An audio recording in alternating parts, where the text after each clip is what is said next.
Saya mau tanya kepada Suma, seorang yang pertama ya. Bukannya saya tamu di sini, harusnya saya yang bertanya. Tamu yang ditanyai mana? Apa yang kita punya kesempatan bisa bertanya kepada kau? Kebetulan naik Bang Petrus, naik. Ada satu lagi kosong Bang Petrus, naik Bang Petrus. Ini kan kita bahas tentang umat batu. Jadi saya bernarasi dulu kan gitu. Kau juga umat batu, kau juga umat batu, menyembah itu batu hitam. Astagfirullahaladzim. Jadi Bang Batu, Bang Batu, Bang Safin, tolong naikkan Bang Petrus, Bang Safin. Saya mulai ya. Saya mulai ya. Bentar dulu Kak Melki, bentar. Gimana? Kesempatan mau bertanya sama kau tuh susah dapatnya. Bang Petrus dari tengkorak merah dinaikkan biar bersifat lebih netral lagi begitu Bang. Kau bisa tidak Suma? Hah?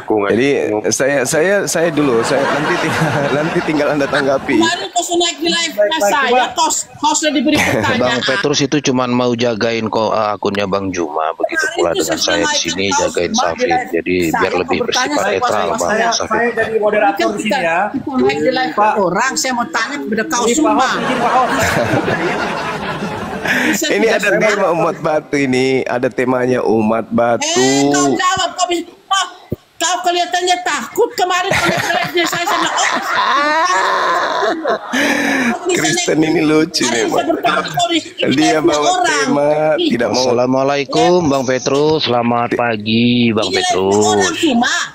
Waalaikumsalam. Assalamualaikum. Ini live orang sama bertanya kau. Kemarin kau sudah bertanya di live saya sudah menjawab semuanya Aduh, Tante Melki. Sifatnya netral Bang Petrus ya. Kau ini mutar-mutar sesuma kau ini. Aduh, Tante Melki kenapa ini? Tunggu. Ini saudara Melki ini perempuan atau laki-laki sih? Biar saya bisa ngarahkan.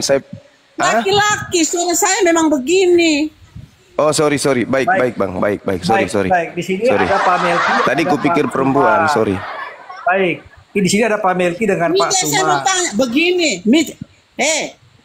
Matthew, kemarin dia naik di live saya memberikan dia kepuasan untuk bertanya. Sekarang ini saya ketemu dia lagi di sini.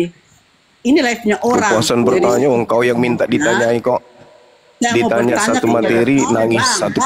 Kau jangan memakai strategi. Itu kritikan kau hanya mau gaya bertanya, tapi kau mau ditanya. Saya juga mau ditanya. Silakan Anda bertanya 1000 pertanyaan. Dengan tema yang ini kita hargai komalnya. Jangan kau tanya tentang sempak, tentang apa, jangan. Ini kita bahas tentang batu. Baik. Saya mau tadi di live ada seorang muslim mengatakan begini, pada akhir zaman Muhammad itu datang sebagai apa tuh? Hakim untuk menyelamatkan semua umat manusia ya. Saya berpikir sebagai seorang manusia, kok seorang Muhammad yang ada ke dunia itu lahir karena apa? Lahir karena hubungan orang tua, ayah dan ibu melahirkan dia. Demikian pun saya lalu kok dia lebih besar di hadapan Allah? Saya akan cemburu terhadap dia. Saya orang pertama yang cemburu kepada dia. Kok lu sama-sama seperti aku sebagai manusia? Kok lu ini apa nih? Sebagai hakim untuk mengadili kita di akhir zaman. Kok pret lo? Ngomong apa dia ini Gurunda? Kumur-kumur kali dia ini. Lupa pakai softtext gini dia. Udah langsung strike point ajaran aja gimana? Yang mengajarkan kepada umatnya, jadi umatnya sudah termakan. Menurut saya begini ya, menurut saya itu Yesus itu adalah sebagai apa? Hakim yang adil, karena Yesus itu betul itu bukan terlahir dari manusia, bukan terlahir dari persetubuhan laki dan perempuan. Kalau saya akan bantah habis-habisan di hadapan Allah kok. Dia juga terlahir karena orang tuanya, saya juga begitu kok. Dia lebih besar apa dari saya? Sudah. Itu masalah di situ. Orang bisa menjadi hakim di dunia akhirat kecuali orang yang tidak pernah terlahir daripada apa? Kemauan daging orang tua kita. Jadi saya anggap itu tuh pikiran-pikiran sesat yang diajarkan. Dibenarkan untuk membenarkan pengajaran mereka itu. Kira-kira seperti itu. Saya kembalikan kau. Jadi saya itu konyol. Baik. Baik. Saya jawab. Iya. Nabi Muhammad sallallahu alaihi wasallam diutus pencipta langit dan bumi ke atas muka bumi ini hanya sebagai pembawa kabar gembira dan juga sekaligus sebagai pembawa peringatan kepada manusia supaya manusia itu menggunakan akal sehat. Nabi Muhammad ke bumi ini bukan sebagai hakim. Dia diutus oleh pencipta langit dan bumi sebagai pensuci yang mensucikan jiwa-jiwa manusia. Al-Quranul Karim menjelaskan itu. Wa yuzakkihim. Beliau datang untuk mensucikan jiwa-jiwa manusia yang kotor. Itu tugasnya beliau. Jadi terkait dengan Yesus, Anda sebutkan sebagai hakim yang adil. Betul. Dia akan menghakimi. Siapa yang menuhankan dirinya akan dilemparkan ke neraka. Dan siapa yang mendudukkan dirinya sebagai utusan Tuhan kepada Bani Israel akan diberi kehidupan yang kekal oleh Bapa atau Tuhan yang telah mengutus dirinya. Yohanes 17 nomor 3 itu jelas itu. Nah sekarang kita kembali kepada tema. Siapakah umat batu? Anda coba lihat di dalam Kolose 2 nomor 9. Segala jasadnya Yesus itu adalah ilahi. Mulai dari rambut sampai ujung kaki. Berarti juga termasuk biji sakarnya, kan gitu. Sesuai dengan Kolose 2 nomor 9. Nah sekarang ketika biji sakarnya kau mulai sudah. Kau punya Muhammad yang punya perbuatan di dunia yang tidak betul tuh. Itu kau tidak ngomong biji sakarnya. Tak kau. Dia dilahirkan kau boleh tai. Biji sakar kau menyebut Yesus. Kisah Para Rasul 4 nomor 11. Yesus adalah batu. Batu yang dibuang oleh tukang-tukang bangunan. Segala macam itu apa? Yesus adalah batu. Jangan kejang dulu. Jangan kejang. Ini edukasi. Kolose 2 nomor 9. Di dalam segala tubuh Yesus kepenuhan segala keilahian. Kau punya Muhammad tuh punya sakal tuh dipraktek dalam seks. Kemudian beliau itu digantung di atas salib. Ketika dia digantung di atas salib, batu sakar juga ikut menggantung di situ. Dan tujuan dia digantung adalah untuk menebus dosa-dosa Kristen. Apa seorang nabi tidak menunjukkan perbuatan yang fakta di dunia? Loh, perbuatan gimana ini? Tidak ditunjuk oleh nabimu selama hidupnya. Fakta menyatakan begitu. Kenapa ini? Orang giliran kudus, nabi, saya. kalian alas segala macam. Apa perbuatan di dunia begitu? Orang yang terbesar di surga dan dunia. Kenapa dia itu? Habis minum obat kuda ini kayaknya. Yang lain diam. Segala macam.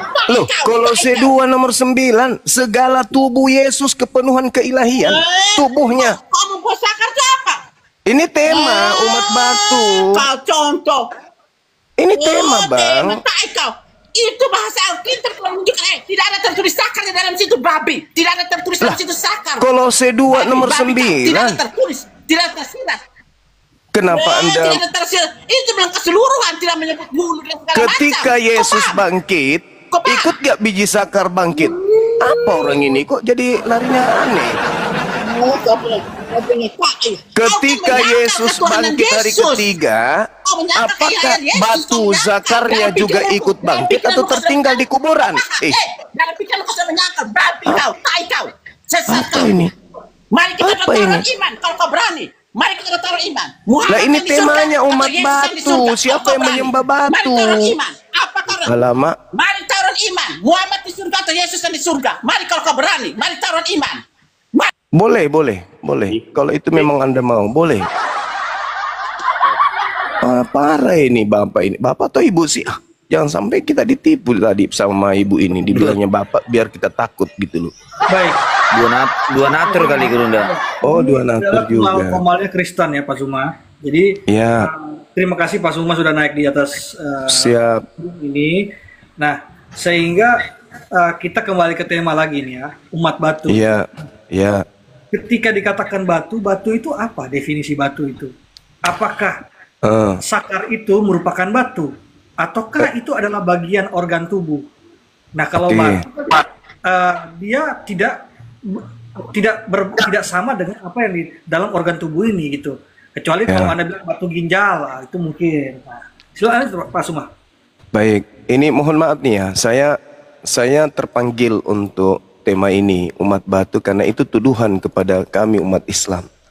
Ketika kami sujud beribadah kepada arah kiblat, yaitu di Mekah, di mana di sana ada Hajar Aswad, kami kemudian dituduh nyembah batu kan gitu. Padahal dalam konsep agama Islam, pencipta langit dan bumi yang kami sembah itu laisa kamitslihi syai', tidak serupa dengan apapun, termasuk batu.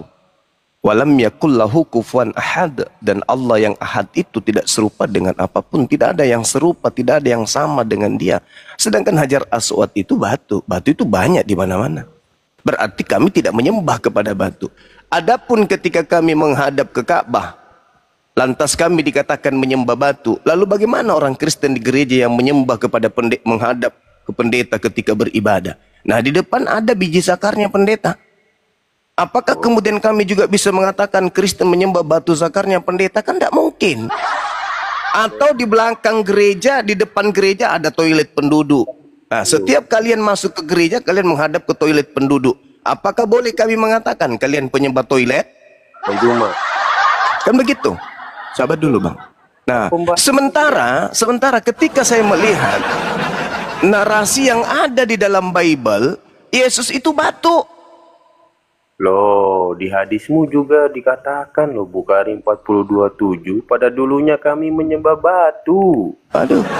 Jadi sekali lagi saya dikatakan, di dalam kitab saudara, Yesus itu adalah batu. Oke? Kisah Para Rasul 4 nomor, sabar nanti Anda tanggapin. Kisah Para Rasul 4 nomor 11. Lalu kemudian Kolose 2 nomor 9, segala tubuh Yesus itu adalah Tuhan kalian. Jasadnya loh, jasad biologis. Coba Anda baca dalam bahasa Yunani juga boleh. Di Kolose 2 nomor 9. Ini menyembah batu. Silakan. Artinya bahwa ketika Anda menyembah Yesus, itu sama dengan Anda menyembah batu, karena Yesus itu batu. Yesus itu batu. Iya. Coba Kejadian 4 nomor 11, Kejadian 4. Yesus adalah batu penjuru yang dibuang oleh tukang-tukang bangunan. Berarti dia batu pondasi kan?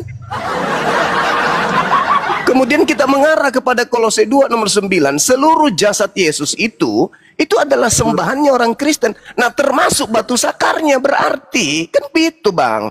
Jadi yang terbukti umat batu ya Kristen. Saya belum masuk karena dalil. Saya akan paparkan sesuai dengan dalil Bible bahwa memang sembahan Kristen itu adalah batu. Silakan.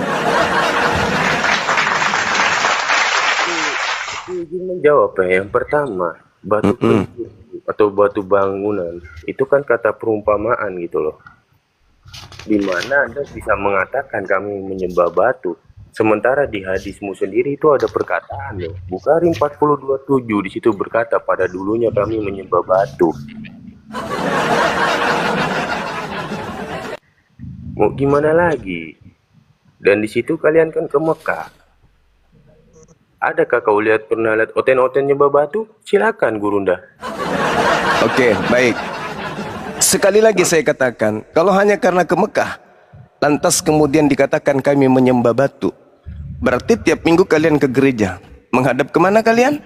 Satu, menghadap ke... Sabar dulu, gantian kita kan? Menghadap ke pendeta. Pendeta punya batu nggak? Ada. Batu ginjal katamu. Berarti kau penyembah batu ginjal. Ya kan ya?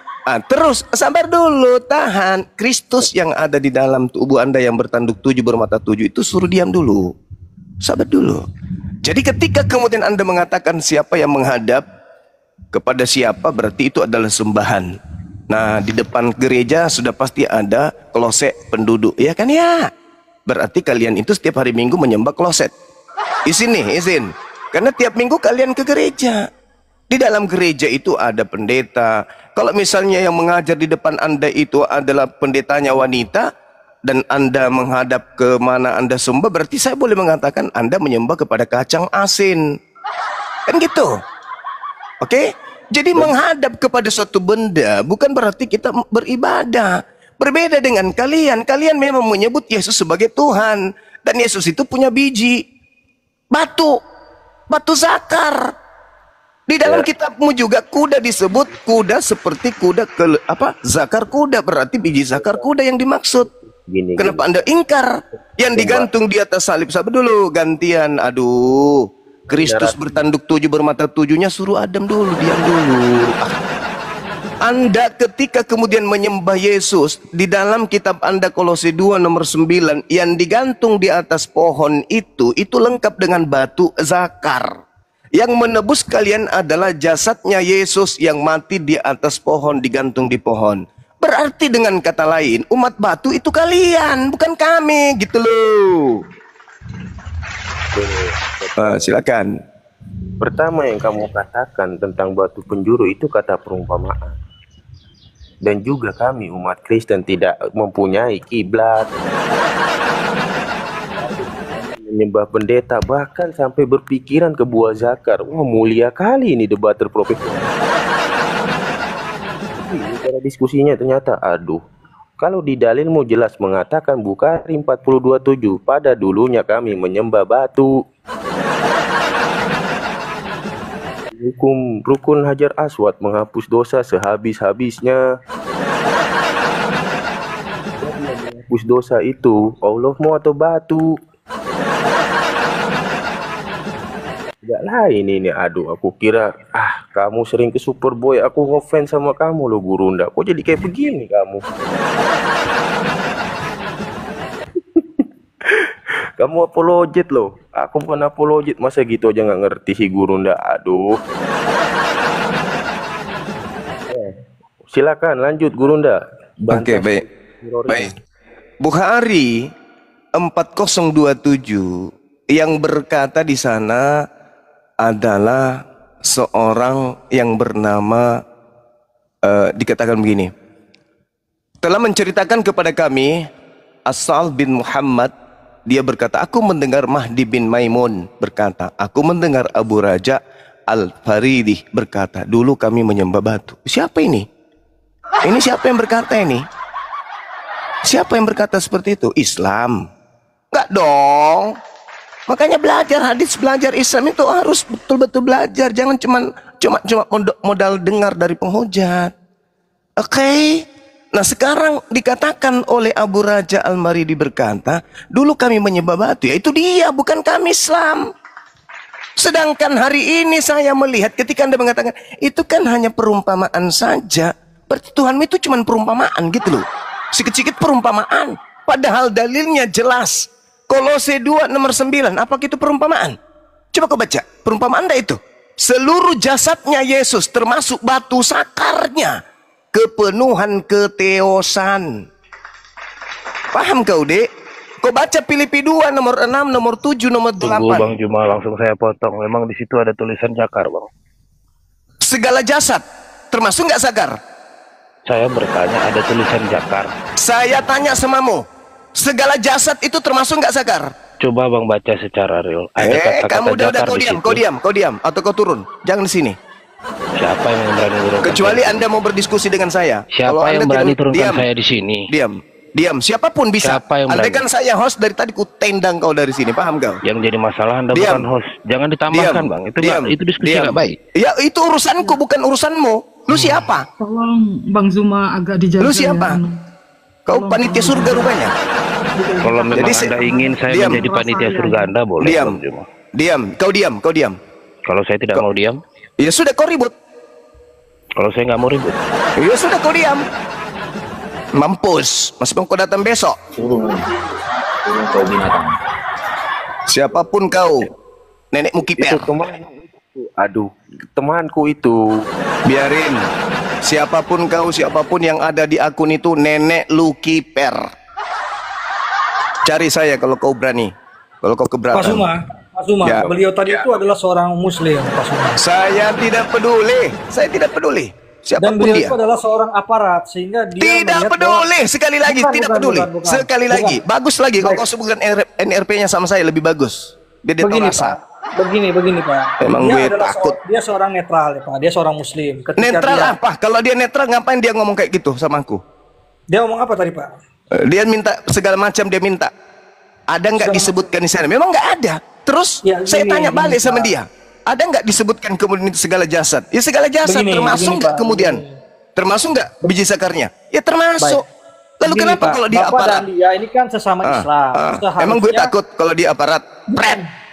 Bukan, begini, Pak Suma dengan dia sesama Islam, ya. Saya tidak peduli siapapun yang kemudian abu-abu di depan saya ketika saya bernarasi menghantam kemudian tuduhan kafir kami menyembah kemudian kepada batu, siapapun itu, mau dia muslim, mau dia aparat, mau dia malaikat sekalipun, tak ada peduli aku. Paham? Aku di sini berbicara mengenai akidah.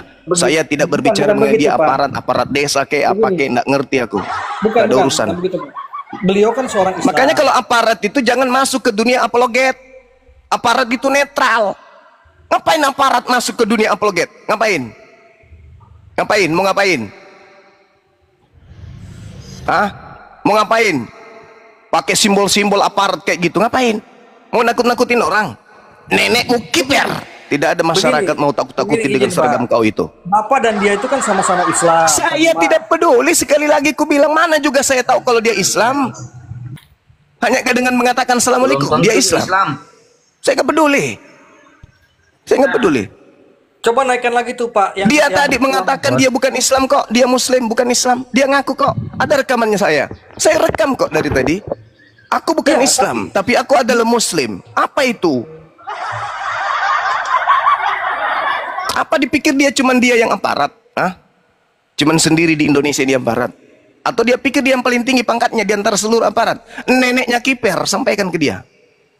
Suruh DM saya kalau dia mau berhubungan pribadi dengan saya. Suruh Pak. DM. Dari Kirim awal nomornya ke saya. Begini Pak Zuma. Dari awal Biar dia ketemu mengatakan neneknya. Dia di sini adalah seorang Islam, Pak, ya. Dia mengatakan Sekali dia lagi saudara, saya tidak peduli siapapun di depan saya, mau dia malaikat sekalipun, kalau dia tertawa atau merasa senang ketika agamanya dihujat, dinista, saya tidak peduli. Ginjalnya pun kukunya, paham?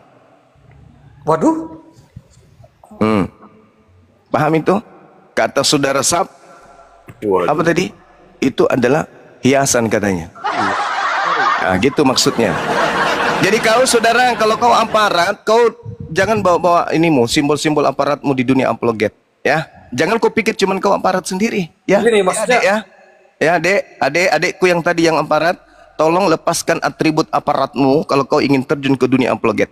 Jangan kau bawa-bawa. Tidak ada masyarakat Islam mau kau takuti, mau kau takut-takuti. Pret. Nenekmu kiper. Gini, Pak. Kan Bapak Saya dan dia menghargai sama-sama seragam Islam, Pak. kau, tapi pribadimu saya tidak hargai. Karena kau sudah Begini, mengatakan Pak. kau bukan Islam, Begini. tapi kau adalah Muslim. Itu satu catatan penting buat kau. Juma dengan dia kan sama-sama Islam. Terus? Saya rasa Terus? bahwa Pak Zuma dengan dia juga harus bisa lebih mungkin diskusinya lebih baik, ya kan? Saya nggak Kita kan- diskusi sama dia. Dia bertanya sama aku. Di saat saya sedang berargumentasi Adu domba membela ini. akidah, Mau adu domba ini. saya nggak lihat dia sebagai seorang Muslim. Saya nggak peduli. Sudah aku bilang sama kalian, saya tidak peduli malaikat sekalipun mengaku-ngaku Muslim tapi bukan Islam, itu kampret namanya. Dia ngaku Muslim.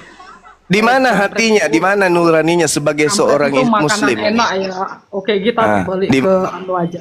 Di mana nuraninya ketika dia dituduh Kita menyembah balik batu? lagi ke dalam diskusi ini. Jadi Zuma lebih baik berdiskusi dengan Saf, abaikan Ya, kampret-kampret dan daging kampret.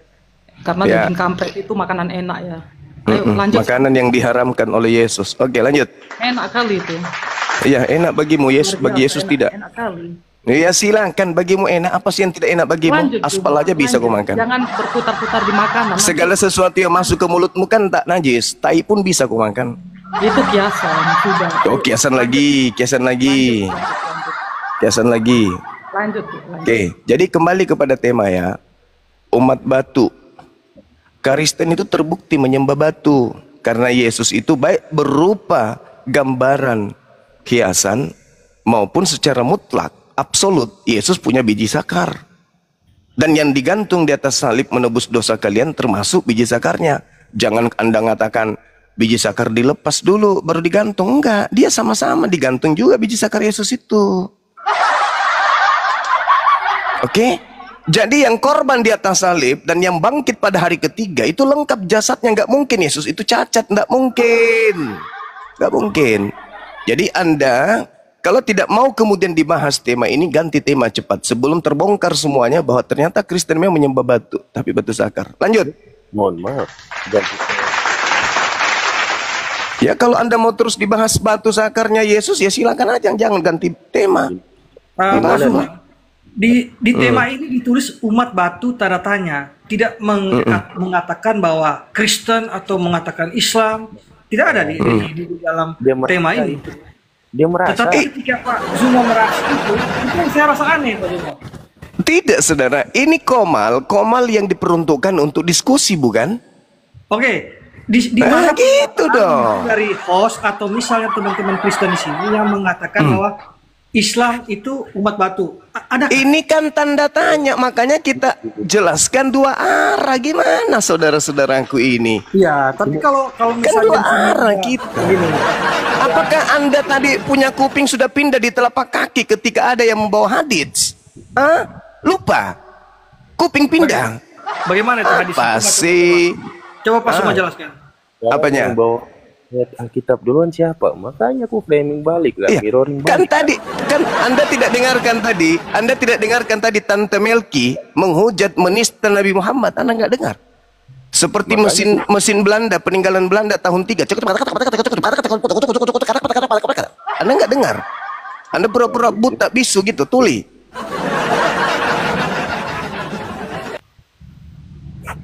Oke. Jadi sampai mana nih? Memang gini loh, kamu kan seorang apologet, siap ditanya nggak? Ya kan dari tadi saya pertama ditanya. Oh enggak. Saya di sini pertama ditanya ya saya. Sekarang giliran saya bertanya, kan begitu. Oke, silakan Pak Zuma. Sebuah kehormatan besar ini ada apa? Oke, saya bertanya sekarang. Pertanyaan saya, sabar Bang, sabar. Kalau Anda tidak kuat, turun. Giliran saya bertanya loh. Pertanyaan saya. Pertanyaan saya dengarkan baik-baik. Kok pertanyaanku? Ini pertanyaan mau meluncur. Kenapa nangis duluan? Belum ditanya kok sudah nangis duluan. Saya udah bilang, saya berikan ruang kalian bertanya. 1000 pertanyaan. Silakan buat pertanyaan Pak Zuma. Nah, pertanyaan saya kepada saudara. Yesus itu Tuhan kalian, berupa jasad juga Tuhan kalian. Makanya dikatakan 100%, 200%. Ketika ditambah 100 manusia, 100 keilahian. Berarti 200% Tuhan kalian kan. Pertanyaan saya, apakah pada diri Yesus, termasuk biji zakarnya, itu adalah Tuhan kalian? Jawab. Ya. Gak ada itu, tapi pemikiran kami ya sampai ke buah zakar. Cuman kau aja agak lain. Ya, coba terangkan bahwa Yesus itu ternyata Tuhanmu hanya kepala ke atas, leher ke bawah itu bukan Tuhanmu. Terangkan, biar kami tahu. Silakan. Loh, dia datang ke dunia ini sebagai manusia normal. Dan berarti lengkap jasadnya kan?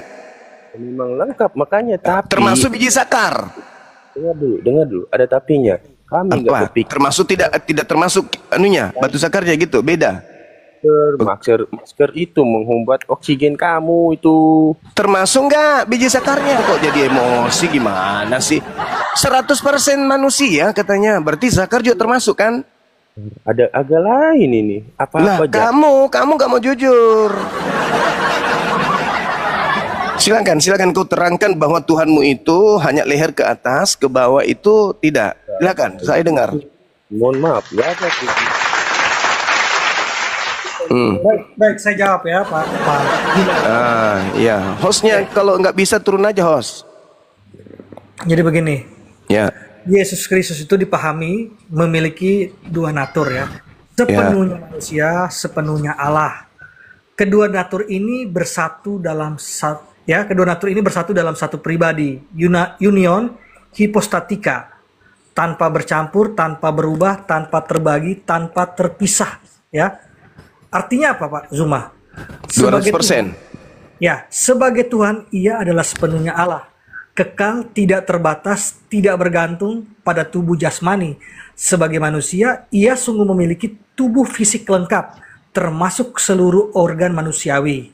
Gitu. Namun, Berarti termasuk biji zakar itu adalah Tuhan kalian, bukan? Sabar Pak Zuma. Namun Iya. dalam teologi Kristenan, bagian-bagian jasmani seperti tangan, darah, dan organ reproduksi tidak disebut Tuhan dalam arti esensial. Sebab tubuh manusia Yesus adalah bagian dari natur manusianya, bukan natur ilahinya. Mengerti Pak? Oke. Sangat mengerti. Artinya bahwa pada diri Tuhan Anda ada yang bukan Tuhan. Jadi Tuhan Anda itu separuh Tuhan, separuh bukan Tuhan, kan gitu? Begini, Anda harus memahami begini Pak. Lah, saya sudah paham. Berarti sembahan Anda separuhnya Tuhan, separuhnya bukan Tuhan. Betul? Oh tidak. Lah, gimana ini? Gimana saudara-saudara? Ya. Gimana Yesus ceritanya? itu adalah sepenuhnya Tuhan, sepenuhnya manusia. Nah, sepenuhnya manusia ini Tuhan nggak? Ya, Tuhan. Dia adalah berarti biji sakarnya juga Tuhan Anda, udah selesai. Gini. Berarti sakar Yesus juga Tuhan Anda, kan gitu. Kolose 2 nomor 9. Udah telan aja. Memang sudah kayak gitu kodratnya. Makanya dilarang menyembah manusia supaya tidak begitu jadinya.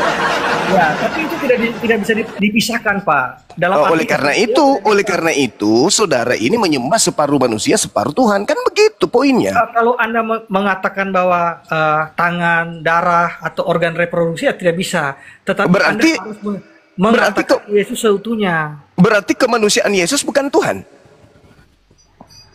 Yesus adalah sepenuhnya manusia, sepenuhnya Tuhan. Nah, sepenuhnya manusia ini bukan Tuhan, kan? Nah, dalam pandangan Anda bagaimana? Lah, bagaimana? Berarti separuh bukan Tuhan, separuh Tuhan. Oh, tidak seperti itu. Bagaimana ceritanya? Sepenuhnya manusia itu Tuhan nggak? Nah, begini Pak Zuma ya. Gimana? Bagi dua aja, bagi dua, biar separuh-separuh. Saya kan sudah menjawab ya. Sebagai Tuhan, ia adalah sepenuhnya Allah, kekal, sifatnya itu kekal, tidak terbatas dan tidak bergantung pada tubuh jasmani. Di sisi lain, sebagai manusia, ia sungguh memiliki tubuh fisik lengkap. Nah, ini Tuhan nggak yang fisik lengkap ini? Ya Tuhan. Ya berarti seutuhnya, termasuk sakarnya juga. Berarti Anda penyembah sakar, kan begitu? Kalau Anda hanya mengatakan sakar atau menyembah itu bukan sebagai dia seutuhnya. Anda harus mengatakan Yesus sebagai manusia, tidak bisa. Ini tema Bang, tema harus tema ini umat batu. Umat batu. Gini. Apakah sakar itu batu? Ya, tergantung Anda ingin memaknai apa. Batu sakar atau apa? Cairan sakar atau apa? Daging sakar. Yang jelas umat batu ya batu sakar, kan gitu. Begini Pak, mungkin Bapak ambil istilah kesehatan, istilah biologi atau apa nih Pak? Coba batu sakar ini.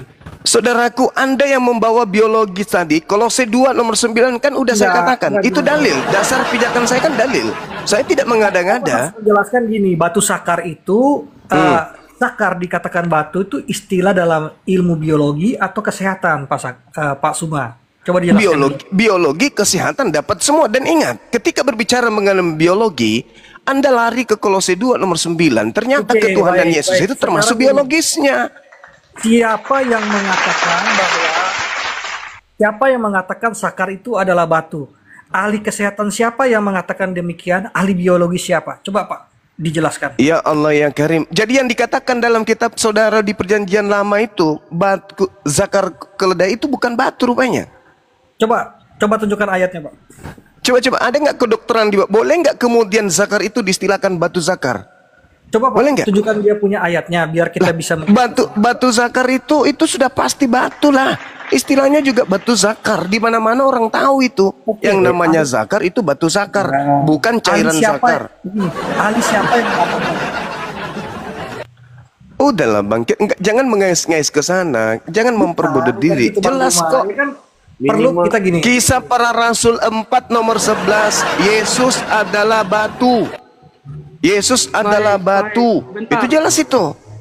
Kan begitu poinnya. Kolose 2 nomor 9, seluruh tubuh Yesus itu adalah ilahi. Filipi 2 nomor 6, nomor 7, 8, Theos turun ke bumi mengambil rupa manusia. Pasti lengkap dengan jasad dan juga lengkap dengan zakar. Buktinya di Lukas 2:21, Yesus disunat pada hari ke-8. Masa ada nonot tanpa batu? Gimana ceritanya? Aku kira selama ini berkelas. Masih gimana? Abaikan dulu tentang dunia pernonotan Bang ya, karena juga Nabi pasti punya nonot juga ya. Jadi gini, saya jelaskan masalah bagaimana permasalahan. Iya, tapi kami tidak menyembah Nabi. Ini Ya, tema. ini pembahasan kan tentang pernonotan. Ini tema. Iya Bang. Jadi kita kembali. Bukan pernonotan. Ini berbicara mengenai umat batu, bukan pernonotan. Cuman kebetulan aja kalian menyembah manusia yang punya nonot kan gitu. Oke, Pak Suma, ya. Batu itu adalah benda alam yang terdiri dari satu atau lebih mineral yang menyatu padat dan merupakan bagian dari kerak bumi ya. Kalau kita menggunakan definisi para ahli ya, secara geologi, batu adalah agregat atau kumpulan mineral yang membentuk massa padat dan keras ya. Ya, dia bisa berasal dari batuan ini bisa dari dalam bumi, juga bisa dari luar bumi. Sepakat, Pak Azuma ya? Iya, Ya, kita sudah paham itu, kita udah paham, udah ngerti. Nah, udah ada ngerti. batu beku, batu sedimen, ada batu metamorf, dan juga ada batu meteor. Nah, sekarang ada juga disebut batu ginjal, betul nggak?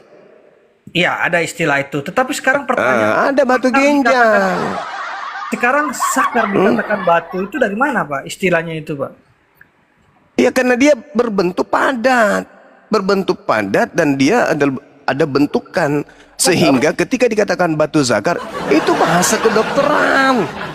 Jangan kemana-mana perginya. Batu zakar, batu ginjal, batu empedu.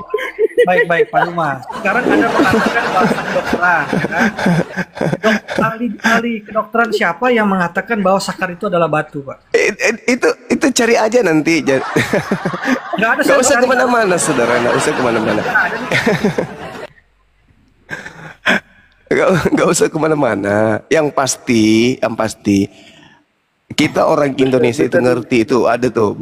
Bang Andika sudah tunjukkan tuh. Artinya kita nggak bisa lari kemana-mana. Kolose 2 nomor 9 itu mengunci di situ. Filipi 2 nomor 6 nomor 7 mengunci di situ. Sekarang kamu kan udah bertanya Lukas 2 nomor 11 pada hari ini telah lahir bagimu juru selamat manusia yang diurapi Tuhan, sudah dikunci di situ. Yesus disunat pada hari ke-8 sudah dikunci di situ. Udah. Jadi umat batu ya batu kan gitu. Iya. Aku boleh iya.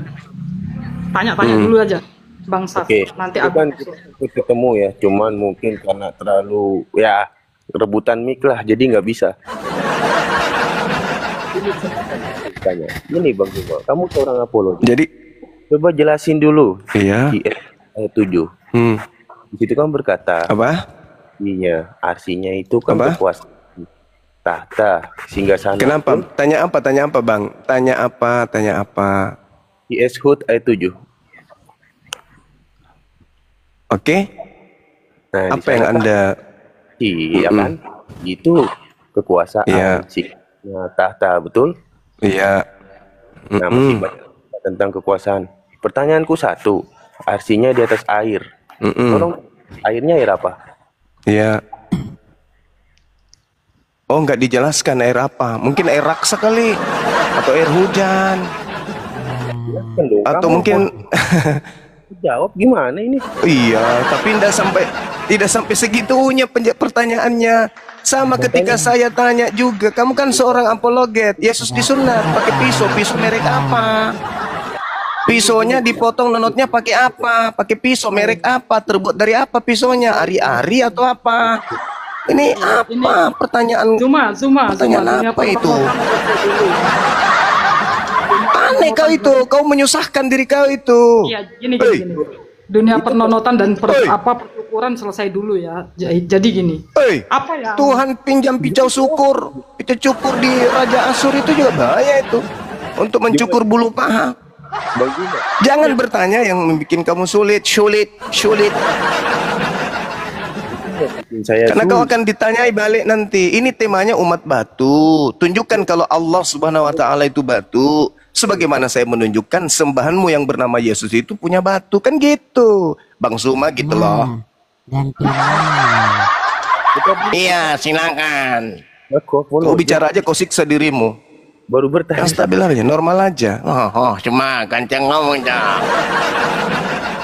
Kau siksa kali diri kau. Ya, aku ngomong. Kau yang normal aja ngomongnya, jangan kau siksa dirimu. Kayak tadi kau. Kenapa dulu kau? Pantatmu kayak ada kelereng di dalam, kau ngomong kayak gitu. Ngomong yang normal aja, stabil. Ya, begini. Pak Suma, masuk kepada intinya saja ya. Ini teman kita bantu dulu. Oke. Baik. Kamu jangan debat dulu. Kasihan teman kita nih, kesel biji nangka dia. Di sana ke sini, Pak Suma. Nah itu tuh. Dia habis makan tapi yang ditelan garpunya gimana ceritanya? Bantuin dulu loh. Kita akan melihat kepada prakteknya, Pak Suma. Ya, kepada prakteknya, Pak Suma. Bentar dulu. Agama apa atau aliran apa yang menggunakan media batu? Itu aja, Pak. Intinya ke situ aja. Saudara, kamu lupa ya bahwasanya para nabi terdahulu ketika mereka beribadah, mereka punya batu tugu. Kamu tahu nggak apa yang disebut bait? Bait El itu ngerti nggak? Itu dari batu. Alamak. Lu gimana ini? Apakah Pak Suma meyakini batu itu bisa menebus dosa? Tidak mungkin batu menebus dosa. Sebagaimana tai sapi nggak mungkin menebus dosa. Lucu ente ini, gimana ceritanya? Kalau misalnya ada yang mengatakan batu itu bisa menebus dosa, maka nggak ada dalilnya. Itu nggak ada. Itu orang yang IQ-nya jongkok itu yang mengatakan itu atau memahami itu, nggak ada itu. Berarti sesat ya Pak Suma ya? Sesat dong. Oke, bungkus. Bungkus. Sanggup gak jawab pertanyaan? Satu dalil doang itu loh. Mana dalilnya? Hud ayat 7. Ya sama, Kejadian 1 nomor 1. Roh Tuhan melayang-layang di atas permukaan air. Air apa? Air kucing. Apa sih? Kamu jangan bertanya sesuatu yang menyulitkan diri kamu. Jangan deh. Itu tadi ada bahas batu tuh. Batu mengampuni dosa kata dia tuh. Nah, itu tuh. Jawab gak intinya? Roh Elohim melayang-layang di atas permukaan air. Air apa? Pertanyaan yang bikin sulit kau nanti. Kita bahas umat batu. Siapa yang umat batu sini? Hei, saya atau ente gitu loh. Berarti nggak bisa menjawab ya? Loh, saya sudah menjelaskan kepada saudara Al-Quran yang anda kutip, wa huwallazi khalaqas samawati wal ardi sittati ayyam wa kana arsyuh 'alal ma', bertahta kemudian di atas air. Yang tadi Kejadian 1 nomor 1, Roh Elohim melayang-layang di atas permukaan air. Apa sih orang ini? Kalau Tuhan saya bertahta, kalau Tuhanmu melayang-layang. Itu pun masih Tuhan pinjaman dari Yahudi. Gimana orang ini? Udah. Kembali ke tema. Jawab dulu lah. Maksa kali orang ini. Bertahta dan melayang-layang. Iya, bertahta dan melayang-layang. Kalau melayang itu apa? Pekerjaan melayang-layang itu setan, genderuwo, sundel bolong. Oke, sekarang saya melayang-layang. Kalau Tuhanku bertahta. Saya jelaskan bagaimana Tuhan. Wa kana arsyuhu 'alal ma' liyabluwakum ayyukum ahsanu amala.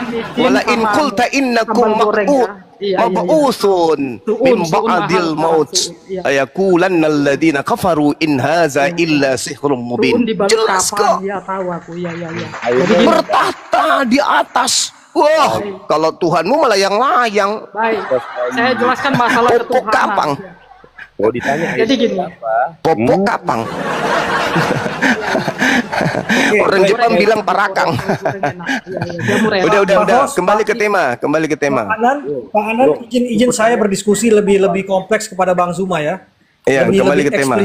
Dulu. Iya. Yang lain garuk-garuk pantat aja dulu, enggak usah banyak cerita yang lain. Baik, coba saya jelaskan dulu masalah ketuhanan. Apa pula bahas ini, bahas umat batu, umat jangan Tuhan. Alamak. Udah kalau gitu bahas batu aja lah kalau gitu batu. Batu ya betul. Ini aduh. Kecuali kamu ganti tema gitu. Yaudah aku ganti tema. Ganti tema lagi. Apa? Umat air, umat air. Bang apologet gitu.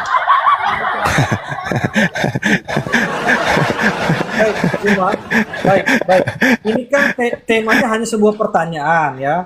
Temanya hanya sebuah pertanyaan. Sehingga kalau misalnya sampai merasa atau misalnya sampai ini berarti benar gitu. Itu kalau dari enggak dong.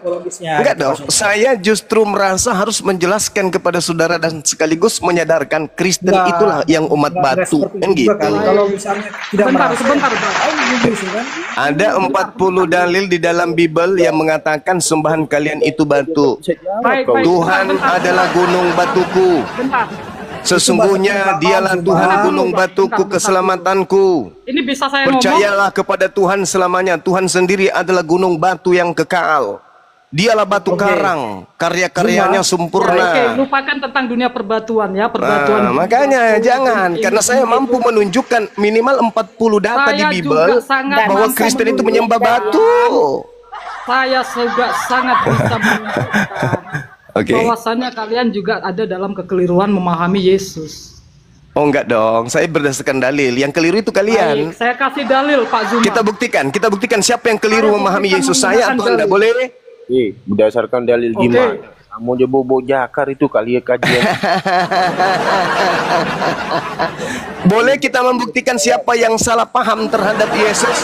Siapa yang membangun imannya di atas ilusi terhadap Yesus? Boleh? Boleh anak-anakku sekalian. Nanti saya cuma 5 menit. Silakan. Ya, 1 jam juga boleh.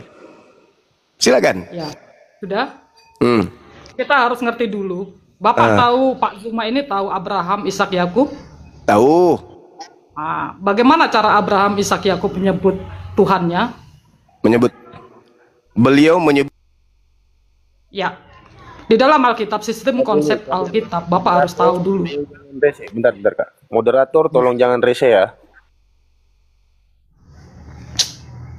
Gimana sih? Ya. Kenapa saya bilang ada Hostnya jangan emosian, santai aja, host. Gimana sih? Ini moderatornya rese kali loh. Mau tiktokan atau gimana ini? Ya nggak usah, biarkan aja, mau berputar juga nggak masalah pun, itu anggap aja itu hiburan. Di sini. Oten kok jadi baper. Alamak. Nggak usah emosian kawan-kawan, santai aja, relax. Jangan ada lanjut. Ya. Abraham, Ishak, Yakub. Terus sampai mana tadi? Kita harus memahami dulu Abraham, Ishak, Yakub menyebutkan nama Tuhan, tidak langsung merujuk pada YHWH, melainkan menggunakan proper name. Iya. Proper name ini kita balikan kepada asal muasal dari katanya adalah El Shaddai. Jadi nggak bisa terlalu panjang ya. Kita buka langsung ke Wahyu 1 ayat 8. Di situ mendeskripsikan secara nyata jelas siapakah yang disebut sebagai proper name itu. Abraham menyebutnya dengan El Shaddai. Baru diakhiri dengan Yakub merujuk pada Yesus. Menyebut dengan kata El Shaddai juga. Nanti Bapak pelajari, saya nggak usah terlalu panjang juga. Jadi tolong tunjukkan di mana Yesus pernah dipanggil El Shaddai. Oh boleh, nanti Wahyu 1 ayat 8 nanti Bapak buka. Oke. Aku adalah Alfa dan Omega, firman.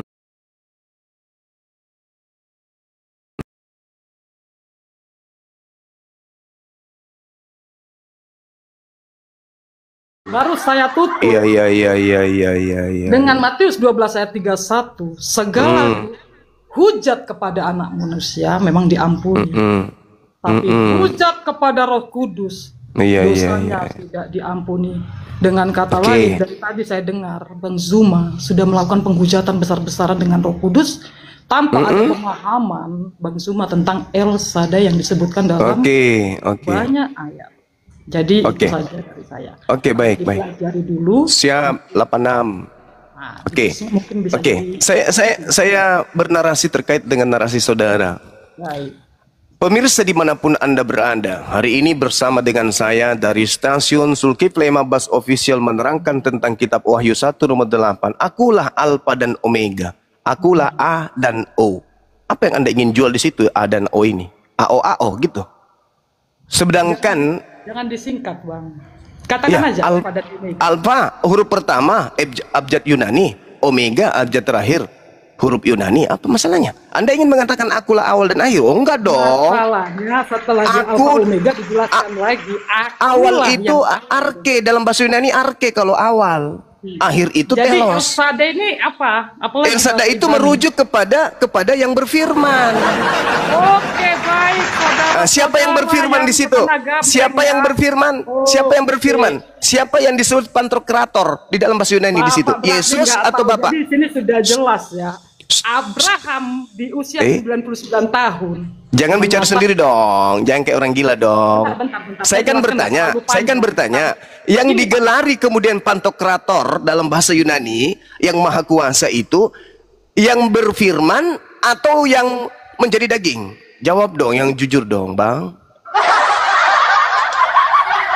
Yang Yesus sebut di situ, yang berfirman atau yang menjadi daging? Gini Pak, jangan bahas dulu tentang daging. Iya, kok begitu? Masalah generasi. Anda membawa aku adalah alfa dan omega. Firman dari mana? Firman yang maha kuasa, firmannya yang maha kuasa. Yang daging ini yang ngomong. Anda memaknai bahwa seakan-akan Yesus itu maha kuasa. Tenang dulu, nanti ya. Saya waktu saya nggak lama karena saya masih ada telepon dari orang tua saya. Jadi saya hanya menunjukkan. Utamakan orang tua. Abraham, Ishak, Yakub menyebutkan kata prophet name El Shaddai dan Wahyu 1 ayat 8 itu menyatakan bahwasanya siapa yang disebutkan El Shaddai di situ. Jadi ada kegagalan daripada Zuma ini untuk memahami tentang Yesus termasuk konsep daripada Tritunggal. Jadi itu nanti bisa Bapak nanti pelajari. Semoga Bapak juga bagaimana Bapak tadi sudah menghujat Roh Kudus besar-besaran. Menghujat Roh Kudus, fitnah lu. Puji Tuhan. Kalau dengarkan saya. Puji Tuhan. Dengarkan saya. Dengarkan saya. Akulah Bang Suma. Akulah Bang Suma, Alfa dan Omega. Firman Tuhan Elohim yang ada dan yang sudah ada dan yang akan datang, yang maha kuasa. Ini saya tidak mengatakan diri saya ini yang maha kuasa. Yesus menjelaskan dirinya ini adalah ciptaan yang berasal dari yang maha kuasa, bukan Yesusnya. Di dalam Yohanes 5 nomor 30 Yesus berkata, aku tidak dapat berbuat apa-apa dari diriku sendiri. Kok berubah jadi yang maha kuasa? Baik, Bapak nanti pelajari saja. Lah Anda yang harus belajar, bukan saya. Tidak, Bapak tidak memahami El Shaddai. Jadi Bapak harus El Shaddai itu bukan Yesus. El Shaddai itu Tuhannya Yesus.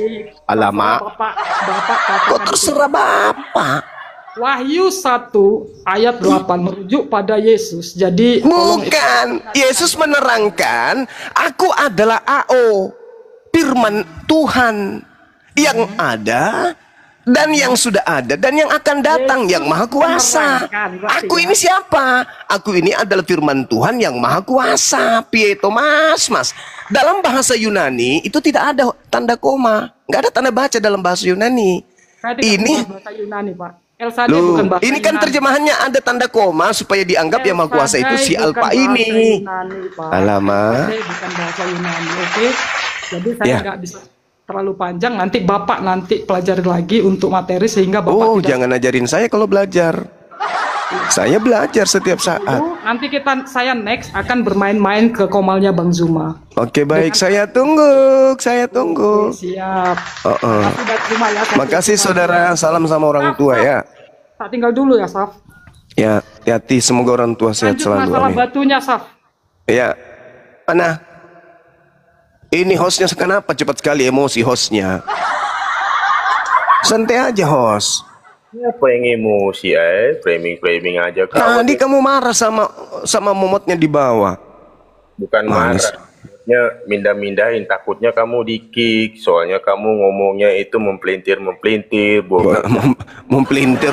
Wah, fitnah lu ya. Aku bawa dalil kok dibilang pelintir. Sama tadi kawanmu itu mengatakan saya menghujat Roh Kudus. Mana ada kita bahas Roh Kudus? Nggak ada kita bahas Roh Kudus dari tadi. Roh Kudus itu hanya ada di Islam, nggak ada di Kristen. Roh Kudus itu ada aja. Jakar. Hah? Katakan jakar, nggak ada kan? Apa itu?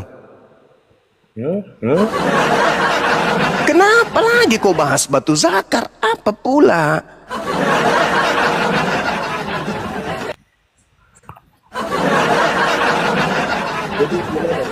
Kolose 2 itu loh teman-teman. Kolose 2 nomor 9, Filipi 2 nomor 6, nomor 8. Theos, dewa, turun ke bumi menjadi rupa manusia. Nah ketika dia menjadi rupa manusia, lengkap dengan zakar kan? Ini dari tadi pertanyaanku masih sama loh. Masih di surat Hud 7 itu. Sudah ku jawab samamu kawan. Udah ku jawab samamu. Udah ku jawab. Ya, air apa? Air di situ tidak diterangkan. Airnya apakah air asin, apakah dia air tawar? Enggak. Yang pasti yang Anda harus tahu bahwa alam semesta ini pada mulanya berasal dari air. Semuanya kita ini berasal dari air. Oke? Nah, ketika Al-Qur'an menjelaskan itu, wa huwallazi khalaqas samawati wal ard fi sittati ayyam wa kana arshuhu 'alal ma'. Allah tahtanya itu di atas air. Nah, sekarang ketika Anda bertanya tentang air apa? Boleh dong saya juga balik nanya, dan apa jawaban saudara? Kejadian 1, kejadian 1, nomor 1, nomor 2. Roh Tuhan melayang-layang di atas permukaan air. Pertanyaan saya, air apa? Ayo. Aku jawab. Air apa? Gimana ini seorang jawab. Jawab. Saya sudah menjawab. Saya tidak tahu apakah itu air asin atau air tawar. Yang pasti alam semesta ini pada mulanya air. Segala-galanya berasal dari air. Anda berasal dari air. Makanan yang Anda makan air dari laut, dari air. Yang dari daratan juga dari air. Apapun itu yang Anda masuk dalam tubuh Anda itu berasal dari air. Oke? Nah sekarang pertanyaan saya, kejadian 1 Tuhan melayang-layang di atas permukaan air. Air apa? Apakah air ketuban kuda atau apa? Silakan.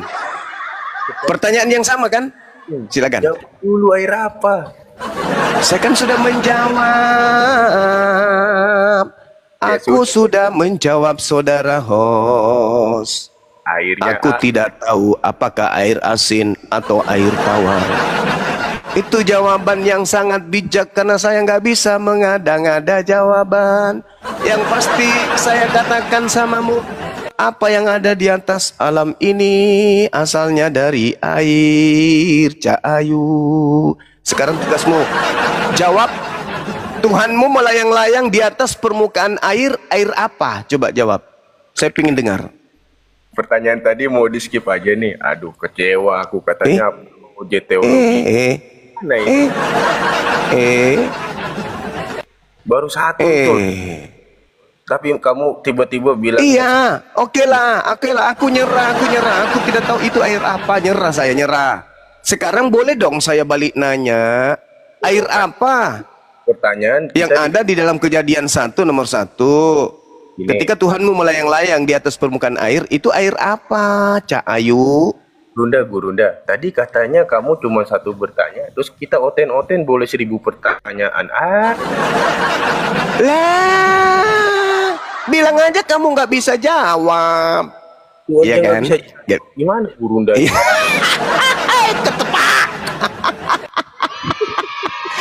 Aduh. Orang itu kalau bertanya, Bung, saya ketika saya bertanya, saya siap ditanya hal yang sama. Jangan saya bertanya, ketika saya ditanya pertanyaan yang sama, saya malah pingsan. itu bukan menjadi seorang narasumber yang baik. Ketika Anda bertanya air apa, Anda juga harus siap ditanya. Sama seperti umat batu. Saya siap ditanya, apakah Hajar Aswad itu menghapus dosa? Saya katakan tidak. Tidak menghapus dosa Hajar Aswad itu. Siapa bilang? Siapa? Mana hadisnya? Sekarang kamu yang mau balik ke awal, gimana ini? Nah, gitu dong. Gak ada itu batu menghapus dosa, gak ada. Sebagaimana tai sapi Keluaran 29 nomor 14 bukan menghapus dosa, tapi tindakan perbuatan manusia mentaati kemudian perintah Tuhan itulah yang menyebabkan orang dosanya dihapuskan. Contoh. Kau yang gak move on, gimana ini? Enggak bang, saya kasih kamu contoh. Kalau kita bertanya, kita harus siap ditanya pertanyaan yang sama gitu maksudku. Loh, kamu kan apologet senior, debater profesional, sering. Hey, meskipun film India kalau sudah berlebihan juga itu nggak bagus loh. Meski film kartun kalau berlebihan juga nggak bagus. Bukan berarti saya apologet, bukan berarti saya senior. Segala sesuatu harus kujawab dan memuaskan penanya. Saya kalau udah bilang, tidak ada penelitian yang mengatakan air itu air hujan, air raksa, atau apa, nggak ada. Masa saya harus mengada-ngadakan sebuah jawaban yang tidak ada? Dan itu kan berbicara masa lampau, di mana Bang Zuma di situ belum hadir. Gimana sih orang ini? Nah, pertanyaan mirroring saya tanya, Tuhanmu berupa roh melayang-layang di atas permukaan air. Boleh dong saya bertanya dengan pertanyaan yang sama, airnya itu air apa? Ketuban kuda atau apa? Mana jawabanmu? Apa jawabanmu coba? 1, 2, 3. Segala sesuatu secara detail gak? Ya ampun. Pertanyaan saya loh itu loh. Oh, kok pertanyaan saya kan masih satu ini. Aduh, Markona, kan saya tadi bertanya pertanyaan yang sama, kenapa jadi frustasi loh? Saya kan bertanya baik-baik samamu. Tuhanmu melayang-layang di atas permukaan air. Pertanyaan yang sama, airnya air apa? Pak, aku curiga. Pak Host, izin saya berbicara dengan Pak Zuma. Ya dari tadi izin terus, solusinya nggak ada. Ini Markona ditanya kok malah aneh-aneh aja. Gini loh Bang Juma, kamu kan apologet senior. Itu aja terus. Tidak menjelaskan sih. Itu aja terus. Pak Zuma, coba dengarkan saya baik-baik. Ini kan Pak Zuma juga pasti akan menjadi bahan refleksi dan ketika seorang Kristen membahas Al-Quran dan menafsirkannya, ataupun sebaliknya seorang Islam menafsirkan Alkitab, itu semua adalah hanya omong kosong. Kenapa bisa? Saya katakan omong kosong, Pak Zuma? Karena mereka tidak mengimaninya. Loh, salah. Saya kenapa? Karena mereka tidak mengimaninya. Salah Bang, salah. Itu konsep Anda keliru. Itu yang pertama. Yang seharusnya sekarang Pak Zuma menjadi bahan introspeksi dan refleksi, ya, itu adalah aksiologi dari agama yang Pak Zuma bahas. Misalnya tentang Islam, aksiologinya apa? Kristen, aksiologinya apa? Nah, Pak Zuma memahami tidak aksiologi itu apa? Alamak, kenapa jadi saya diajari hal-hal seperti ini? Bukan saya mengajari Pak Zuma. Saya tidak mengajari. Terus ini kita berbicara mengenai apa? Ya, kalau berbicara mengenai filsafat. Begini, saya tidak mengajari Pak Zuma, tapi Pak Zuma tahu memahami tidak kata aksiologi itu? Iya Pak, itu kan bagian daripada disiplin ilmu filsafat. Bang, ngapain saya diuji yang kayak gitu-gitu coba? Bukan. Aksiologi bukan disiplin ilmu. Aksiologi bukan disiplin ilmu. Lah, disiplin ilmu karena itu berbicara mengenai cabang ilmu filsafat. Gimana sih abangku ini? Itu cabang ilmu filsafat tapi bukan disiplin ilmu. Lah, Anda paham disiplin ilmu? Baik. Martin ya, marusa juga ini. Tahu gini. Baik, kalau Pak Zuma tahu. Ada aja ente. Silakan. Aksiologi kekristenan, aksiologi Islam artinya value, nilai. Ya Pak Zuma, nilai dari kekristenan, nilai dari keislaman. Etika, estetika. Terus? Ya, baik Pak Zuma.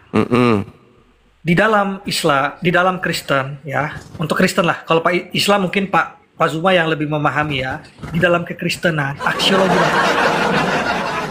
adalah cinta kasih, Pak Zuma. Bagaimana implementasi dalam perbuatan, kenyataan apa yang dilakukan. Orang Kristen diajarkan apa, Pak Zuma? Apa? Ya? Menyembah batu sakar, bukan? Benar. Menikah hanya satu kali, ya. Nggak ada dalilnya. Nggak ada dalilnya di Kristen. Begini, Pak. Nggak ada. Sampai kamu. Fondasi dalam kekristenan itu kan adalah gereja.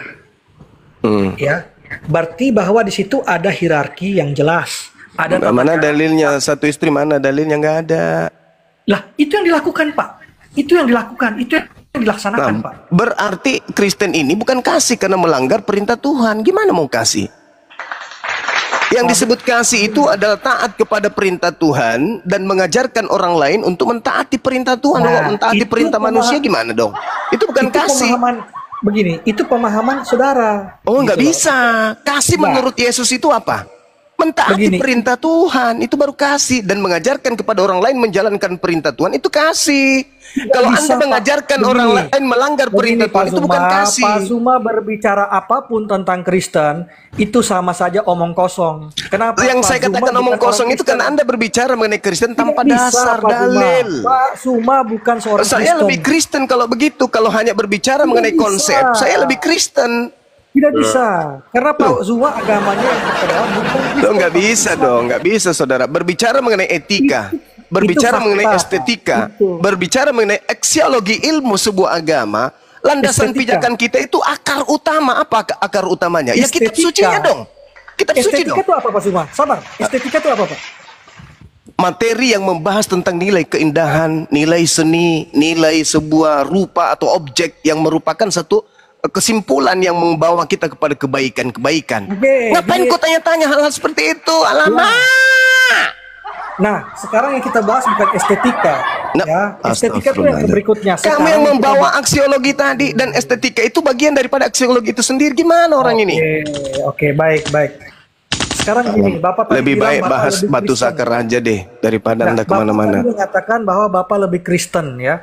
Iya, kalau Anda mengartikan sebuah pemahaman seperti yang Anda gambarkan tadi, jelas itu. Oke, sekarang ini, kalau Bapak mengaku lebih Kristen, apa yang sudah Bapak terapkan sebagai Kristen? Oke, baik. Kristen dalam makna pengikut Kristus, Kristus dalam makna orang yang diurapi Tuhan untuk kaumnya Bani Israel.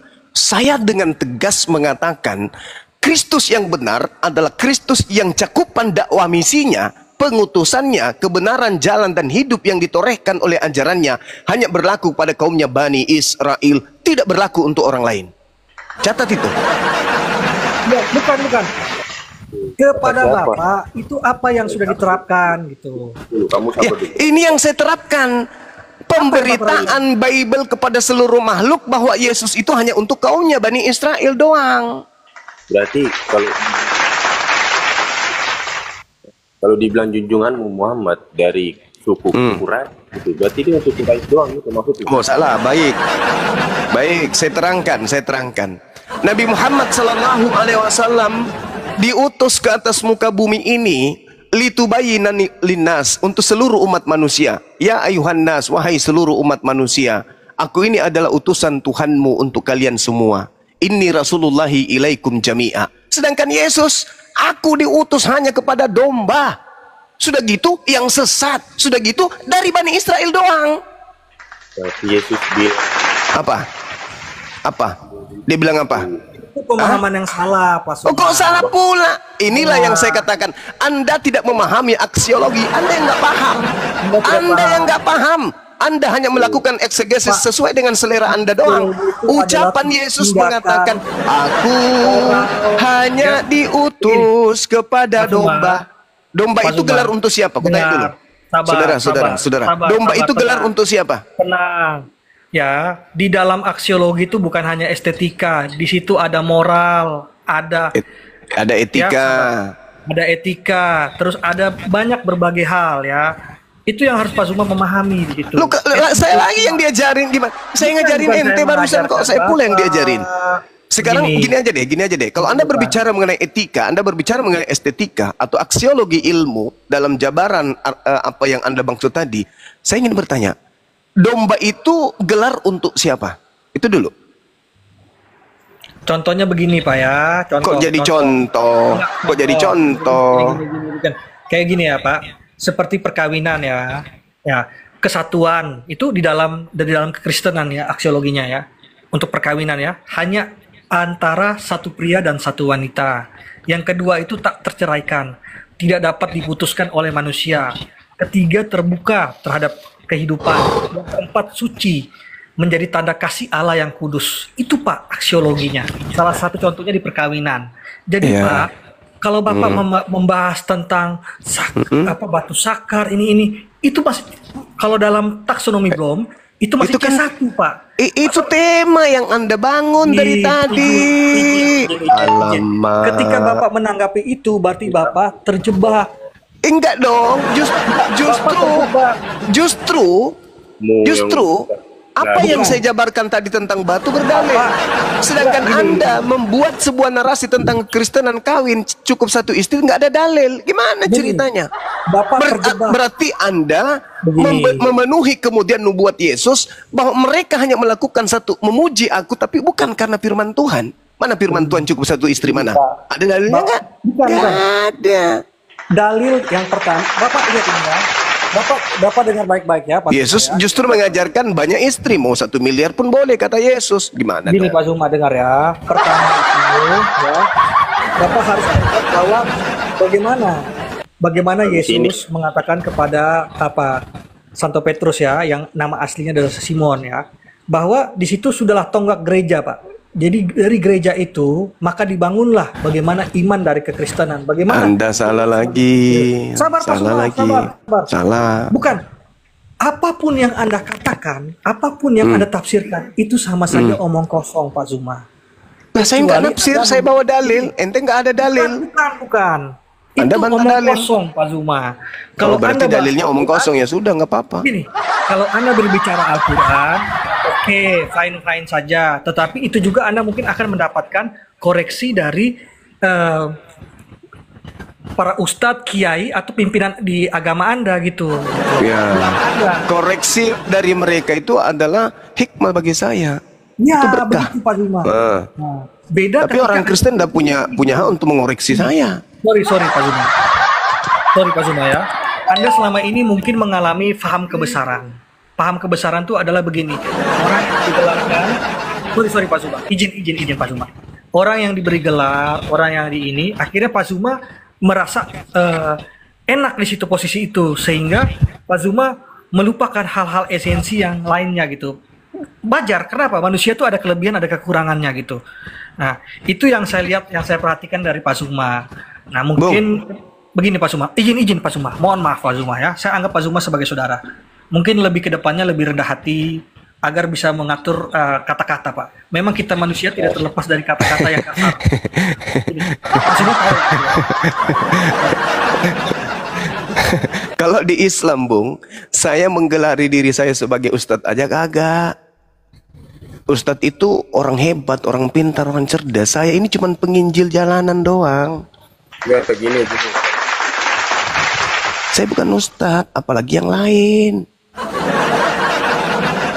Saya cuma penginjil. Jadi kalau Anda ingin bertanya tentang Bible, isi Bible, tanyalah ke saya. Apapun yang dikatakan oleh orang di luar keyakinan kami itu adalah omong kosong, Pak Zuma. Ya. Sebagaimana Yesus juga mengatakan itu kepada kalian. Karena apapun, Pak Zuma, kami memang juga memiliki kelemahan, kekurangan kami pribadi bagus. sebagai seorang Kristen. Karena kalian adalah kelompok di luar ajaran Yesus, kan gitu, Sabar, Pak Bang. Zuma. Pak Zuma. Iya, sabar. Anda juga harus sabar. Dari kekristenan itu adalah aksiologi, ya. Seperti ke situ lagi. Saya ulangi lagi, Pak. Pertama, kesatuan, ya, hanya antara satu pria dan satu wanita. Yang kedua, tak terceraikan, tidak dapat diputuskan oleh manusia. Ketiga, terbuka terhadap kehidupan, proles. Yang keempat, suci sakramentum, menjadi tanda kasih Allah yang kudus. Itu saja Pak Zuma. Mungkin ada teman-teman Kristen yang mau menanggapi dia, silakan. Itu berkaitan dengan ajaran Yesus nggak? Ya, jelas. Yes. Mana dalilnya? Mana dalilnya? Mana dalilnya? Dalil. Nggak ada. Cuman dibuat-buat, melanggar dalil. Gimana ceritanya? Ayo. Yesus mengatakan apa di dalam Lukas 18? Sabar. Nomor 29:30. Sabar. Memperoleh istri berlipat kali ganda di dunia ini. Apa itu? Sabar Pak Zuma. Sudah sangat sabar, saya ngikuti Anda dari tadi, nggak ada dalil. Sabar ya. Oke. 2 Korintus 5 ayat 17.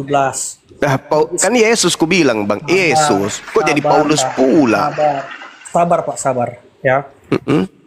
Jadi siapa yang ada di dalam Kristus, ia adalah ciptaan baru, yang lama sudah berlalu. Sesungguhnya yang baru akan datang. Ya. Istrinya mana? Cukup satu istrinya mana? Sabar. Bapak jangan ingat. Iya, saya dari tadi sabar dikibulin sama ente. Saya minta dalil, nggak ada dalilnya. Gimana sih saudaraku ini? Begini, Pak. Ya. Bapak harus mendengarkan apa yang saya sampaikan. Ya, saya sudah mendengarkan, tapi saya mau dengar dalilnya mana. Gini. Saya ulangi lagi deh, Pak. Diulang lagi, mati Mija. Makin payah kita. Pak Suma, ya. Sekarang saya tanya Bapak. Ujung-ujungnya bertanya. Bukannya kasih dalil, malah bertanya. Pertanyaan yang nggak perlu dijawab sama Pak Zuma. Apalagi pertanyaan nggak perlu dijawab, ngapain? Begini, ya. Ini pertanyaan refleksi, Pak Zuma. Ya. Anda gatal di kepala, yang digaruk pantat. Gimana ceritanya ini? Oke, baik. Matius 19 ya, ayat 3 sampai 9, terus di Markus 3 di 10 ya, ayat 12 ya. Tentang perceraian, apa yang telah dipersatukan Allah tidak boleh diceraikan oleh manusia, itu di Matius ya. Itu ada 19 ayat 6 ya. Lalu di Yesus juga menegaskan kembali rencana Allah tentang kesatuan suami istri. Lalu di kitab Kejadian itu Bapak juga bisa buka ya, di 1 ayat 27 sampai 28. Terus di Kejadian 2 ayat 18 sampai 24 ya. Allah menciptakan manusia laki-laki dan perempuan menurut gambarnya sendiri. Terus perkawinan dimaksudkan sebagai kesatuan yang mendalam ya. Sebab itu seorang laki-laki akan meninggalkan ayah dan ibunya dan bersatu dengan istrinya sehingga keduanya satu daging. Kejadian 2 ayat 24 ya. Jadi di sini gereja melihat bahwa perkawinan adalah inisiatif Allah, bukan hanya keinginan manusia. Jadi ketika Bapak mengatakan bahwa kita harus menikah sampai 100-200 dalam pengertian iman kami, itu tidak bisa, Pak. Itu tidak boleh, tidak diperbolehkan oleh Tuhan kami. Ya. Jadi cukup gini, satu istri gitu. Ya, jadi dalilnya kedepannya Pak Suma sebagai seorang apologet ya, ketika Anda membahas tentang Alkitab ya, membahas tentang Alkitab, itu sebenarnya hanyalah omong kosong belaka. Kenapa Pak Suma? Karena Anda bukanlah seorang Kristen. Begitupun juga kalau ketika ada orang-orang yang membahas tentang Alkitab, bukan orang Islam, itu hanyalah omong kosong belaka. Boleh nggak gantian bicara ini? Silakan. Oke. Anda memiliki buku, namanya buku matematika. Anda punya buku, Anda beli di Gramedia, kemudian buku matematika itu adalah milik Anda. Lalu kemudian seorang guru yang bukan pemilik buku Anda menjelaskan tentang isi kitab Anda. Lantas Anda mengatakan Anda tidak punya hak menjelaskan buku saya ini karena bukan buku Anda. Bukan Anda yang mengimani, bukan Anda yang punya, saya yang punya. Gimana itu, Bang? Kalau seorang murid mengatakan kepada gurunya karena dia yang punya buku, maka dia mengatakan ke gurunya, Anda tidak punya hak, apapun yang Anda katakan itu adalah ilusi, itu adalah dusta. Karena buku ini punya saya. Beda. Itu beda kenapa? Kenapa beda? Kenapa beda? Kan sama. Anda yang punya Bible, Anda yang kelas 2, Anda yang Kristen. Nah, saya bukan Kristen. Saya bukan siswa, saya guru. Saya yang menjelaskan, Anda siswa, Anda yang punya buku. Tapi saya sebagai guru, saya lebih berkuasa menjelaskan isi dari Bible Anda. Kenapa? Karena saya tidak ada cakupan muatan tendensi apapun. Saya belajar tanpa tendensi perpuluhan. Saya mengkaji dengan tolak ukur akal. Orang yang menggunakan akal menelaah sebuah konsep, sebuah data, sebuah objek, sebuah warna, itu lebih valid penjelasannya daripada orang yang memiliki misi dalam sebuah perwujudan. Contoh, Anda menginginkan Yesus itu menjadi Tuhan. Apapun yang tertulis dalam Bible Anda, mati sekalipun Yesus itu, tetap aja Anda anggap Tuhan. Kan begitu. Kenapa? Karena Anda sudah memiliki tendensi bertuhan, mengilahkan, mentuhankan manusia tersebut. Mati kayak dia, mencret kayak dia, kena penyakit diare kayak dia berbulan-bulan. Karena Anda sudah terindikasi menuhankan dia, apapun Anda tabrak. Itu dalil. Tolong hargai ilmu pengetahuan. Itu dalil, itu keadaan. Menjadi konsumsi publik kita ini semuanya. Ketika Islam berbicara Bible, ketika Kristen berbicara Quran, apa tolak ukurnya? Kristen tidak paham Quran, membacanya pun kagak. Tapi ketika standar ini dibalikkan kepada Kristen, umat Islam bisa baca Bible bahasa Indonesia kok.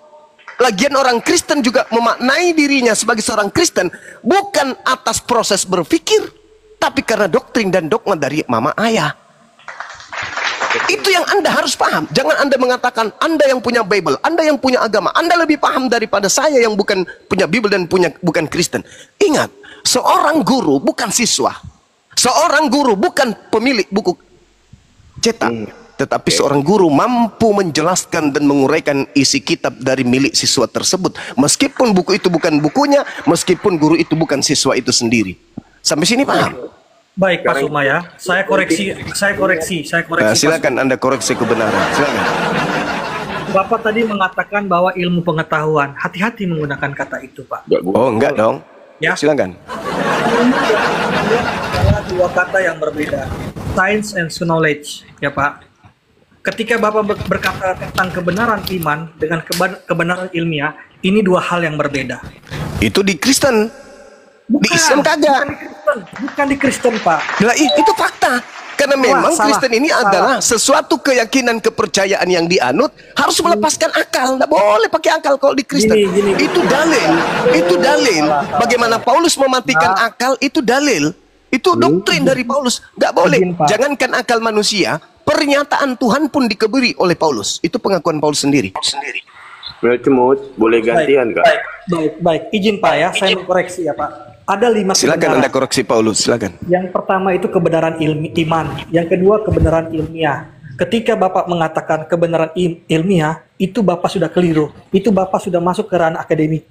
Ya Bapak, mohon maaf. Coba Pak Saf bisa dilanjutkan apa yang Pak Saf sampaikan. Anda keliru, Anda yang keliru. Anda yang keliru, bukan saya yang keliru, Bang. Agama Anda itu memang dituntut untuk mematikan akal. Dalam hal agama ya. Dalam hal agama. Bukan hal yang lain. Kristen itu pintar. Kristen itu cerdas. Tapi dalam hal keyakinan, Kristen itu tidak menggunakan akal. Catat itu. Catat itu baik-baik. Camkan itu baik-baik, saudaraku. Yang Anda jadikan sebagai landasan menjadi Kristen hanya kepercayaan doang. Keyakinan doang. Itu adalah omong kosong, Pak. Percuma. Saya tanya sama saudara, masuk enggak di akal Anda pencipta langit dan bumi itu mati dibunuh manusia? Masuk enggak? Ya siapa? Kenapa? Karena hanya enggak bisa Anda jawab. Itulah iman saudara. Itulah iman saudara. Tukang periuk menjadi periuk. Itulah iman saudara. Gini Pak Zuma. Menabrak logika sehat.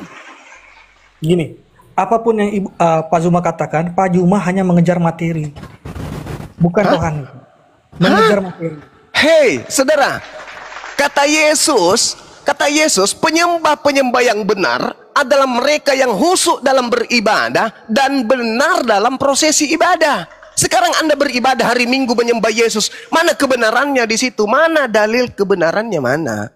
Anda menyembah anak Maria, mana dalil kebenarannya? Sedangkan Yesus mengatakan, penyembah-penyembah seperti inilah yang diinginkan oleh Elohim. Apa itu? Mereka membaca dalil, lalu kemudian mempraktekkan dalil itu. Ingat, apa pesan ilahi di dalam kitab yang Anda genggam hari ini? Amsal 3 nomor 5. Amsal 5 nomor 3. Apa? Jangan kamu berpangku terhadap pikiranmu sendiri, tapi bertopanglah kepada firman Tuhan. Tuhan yang benar adalah Tuhan yang tahu makna akal pada ciptaannya. Bagaimana mungkin sebuah pabrik mengeluarkan kendaraan motor, matic, terus buku panduannya buku tentang operasional kulkas? Tuhan yang menciptakan akal. Tuhan yang memberi manual book. Manual book ini harus selaras dengan akal. Bagaimana mungkin berasal dari Tuhan, sedangkan akalnya dicipta dengan sekonsep apapun sempurnanya, terus dikasih buku panduan yang tidak sesuai dengan akal gitu? Itu bukan Tuhan, itu hantu. Izin Pak Suma. Agama yang betul, dengar, agama yang betul adalah agama yang berasal dari Tuhan. Tuhan itu maha tahu. Maka ketika Tuhan itu maha tahu, manual booknya, kitab sucinya harus selaras dengan akal. Tidak boleh tabrakan dengan akal.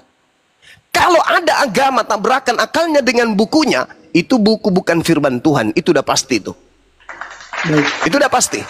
Baik. Bagaimana mungkin Tuhan mewahyukan sebuah firman yang tidak masuk ke akal manusia? Oke, baik. Pak Suma, izin Pak Suma. Silakan. Ketika Anda mengatakan kebenaran ilmiah ya di Islam, itu sebenarnya Anda sudah melakukan penghujatan terhadap Islam. Kenapa bisa? Satu-satunya agama yang rasional sebagai sandaran utama di dalam berkeyakinan hanya Islam. Agama rasio ya Islam. Izin. Kenapa saya katakan Anda menghujat, Pak? Satu. Dari tadi gitu, aku hujat Roh Kudus lah, sekarang hujat Islam laginya. Sabar, kenapa? Silakan. Baik, kenapa? Karena Anda harus lihat sumber ciri contoh, ya. Sumber ciri, ya. Al-Quran itu atau Alkitab, izin Pak, kenapa saya harus tambahkan Alkitab biar jangan sampai ada yang teman-teman Islam lain yang tersinggung dengan pernyataan Anda. Ini direkam ya Pak, baik-baik ya. Saya rekam dari tadi. Oke. Al-Quran itu tuh kebenaran iman Pak. Dia tidak perlu diverifikasi lagi, tidak perlu diuji lagi. Tidak perlu menggunakan metode untuk mengatakan bahwa dia benar atau salah Pak. Tidak lagi Pak. Itu kebenaran iman Pak. Oke. Al-Quran itu sabar Pak, sabar. Silakan. Pelan Pak, tenangkan hati, pikiran, pembicaraan juga lebih slow ya. Kalau kebenaran iman itu kebenaran religius ya, teologis ya, sumbernya wahyu ilahi. Itu merupakan suatu ketetapan dari Allah. Ketetapan Allah ketika Anda mencoba-coba, Anda mengorek-ngorek, itu tidak bisa Pak, tidak boleh. Itu dari hati Anda Pak. Itu Kristen.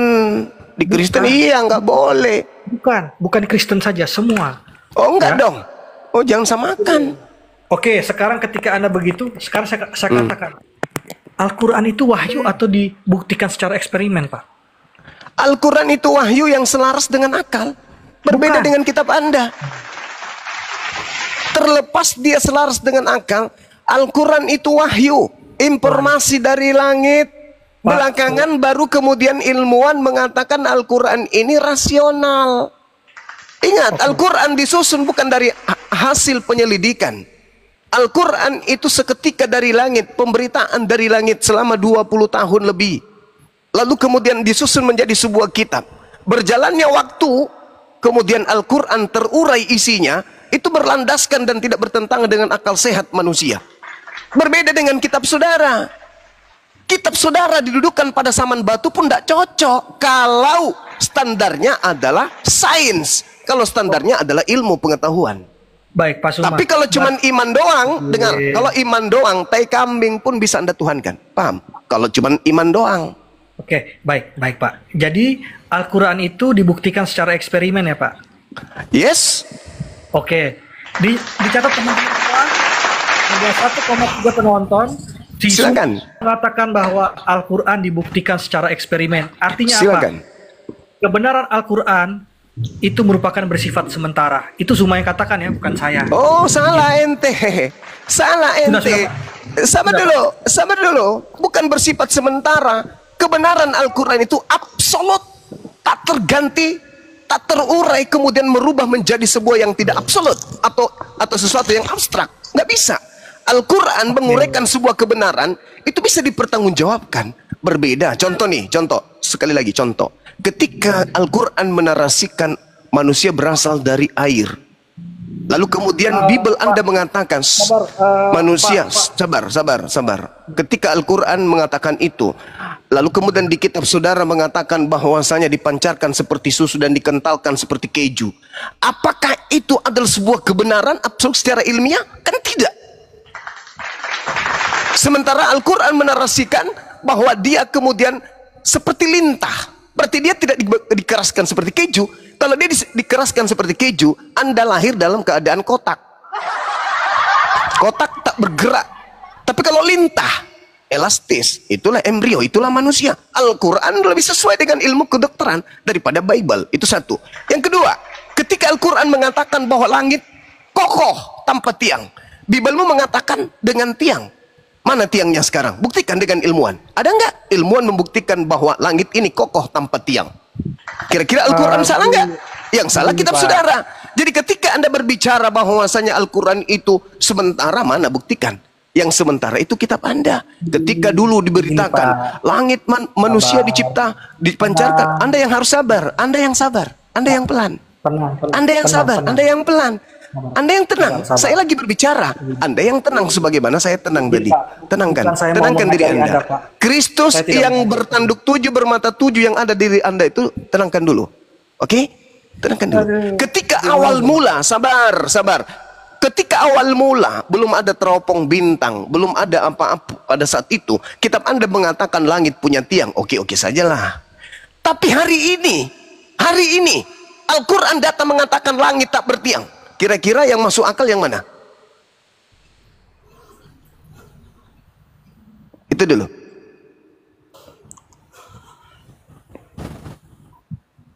Ayo. Sudah Pak? Sudah, Markona, sudah. Sudah, oke, baik. Baik Bapak. Tadi kan Bapak bilang, saya kan bertanya, apakah Al-Quran itu dibuktikan secara eksperimen? Bapak bilang yes, iya. Barusan kalimat terakhir saya apa barusan? Sabar Pak, tenang. Ini kan direkam. Kalimat barusan ini apa? Izin Pak. Bapak kan saya bertanya, ya kan? Bapak bilang iya. Begini Pak, kita itu punya keterbatasan Pak. Kita mungkin ini tetapi ada hal-hal juga yang kita belum ketahui. Bukan kita tidak ketahui ya Pak ya, karena semua itu kan bisa dipelajari. Nah, lalu Bapak menjawab absolut, berarti di sini ada dua kata yang berlawanan Pak. Ada dua pemahaman yang berlawanan, gitu. Lanjut Pak. Iya, nggak usah terlalu jauh, Bung. Nggak usah terlalu jauh. Kita berbicara mengenai konsep apapun, Kristen itu secara data Bible selalu keteteran. Tidak ada perlawanan sama sekali. Kenapa? Karena ilmu manusia bergulir menuju kepada kesempurnaan, Bible malah mundur, hanyut ditinggal zaman. Berbeda dengan kitab suci Al-Quran. Itulah bukti bahwa Al-Quran itu wahyu dari yang maha mengetahui. Kenapa? Karena 1400 tahun silam Al-Quran tetap berdiri. Kenapa Al-Quran tetap berdiri? Karena bukan karangan manusia yang lemah, bukan karangan Nabi Muhammad yang lemah, tetapi itu adalah kalimat atau kalam dari Sang Ilahi yang maha mengetahui segala aspek ke depan, segala aspek yang pernah terjadi, sedang terjadi, dan yang akan terjadi. Itulah Quran. Bagaimana dengan Bible saudara? Diuji dari disiplin ilmu manapun keteteran.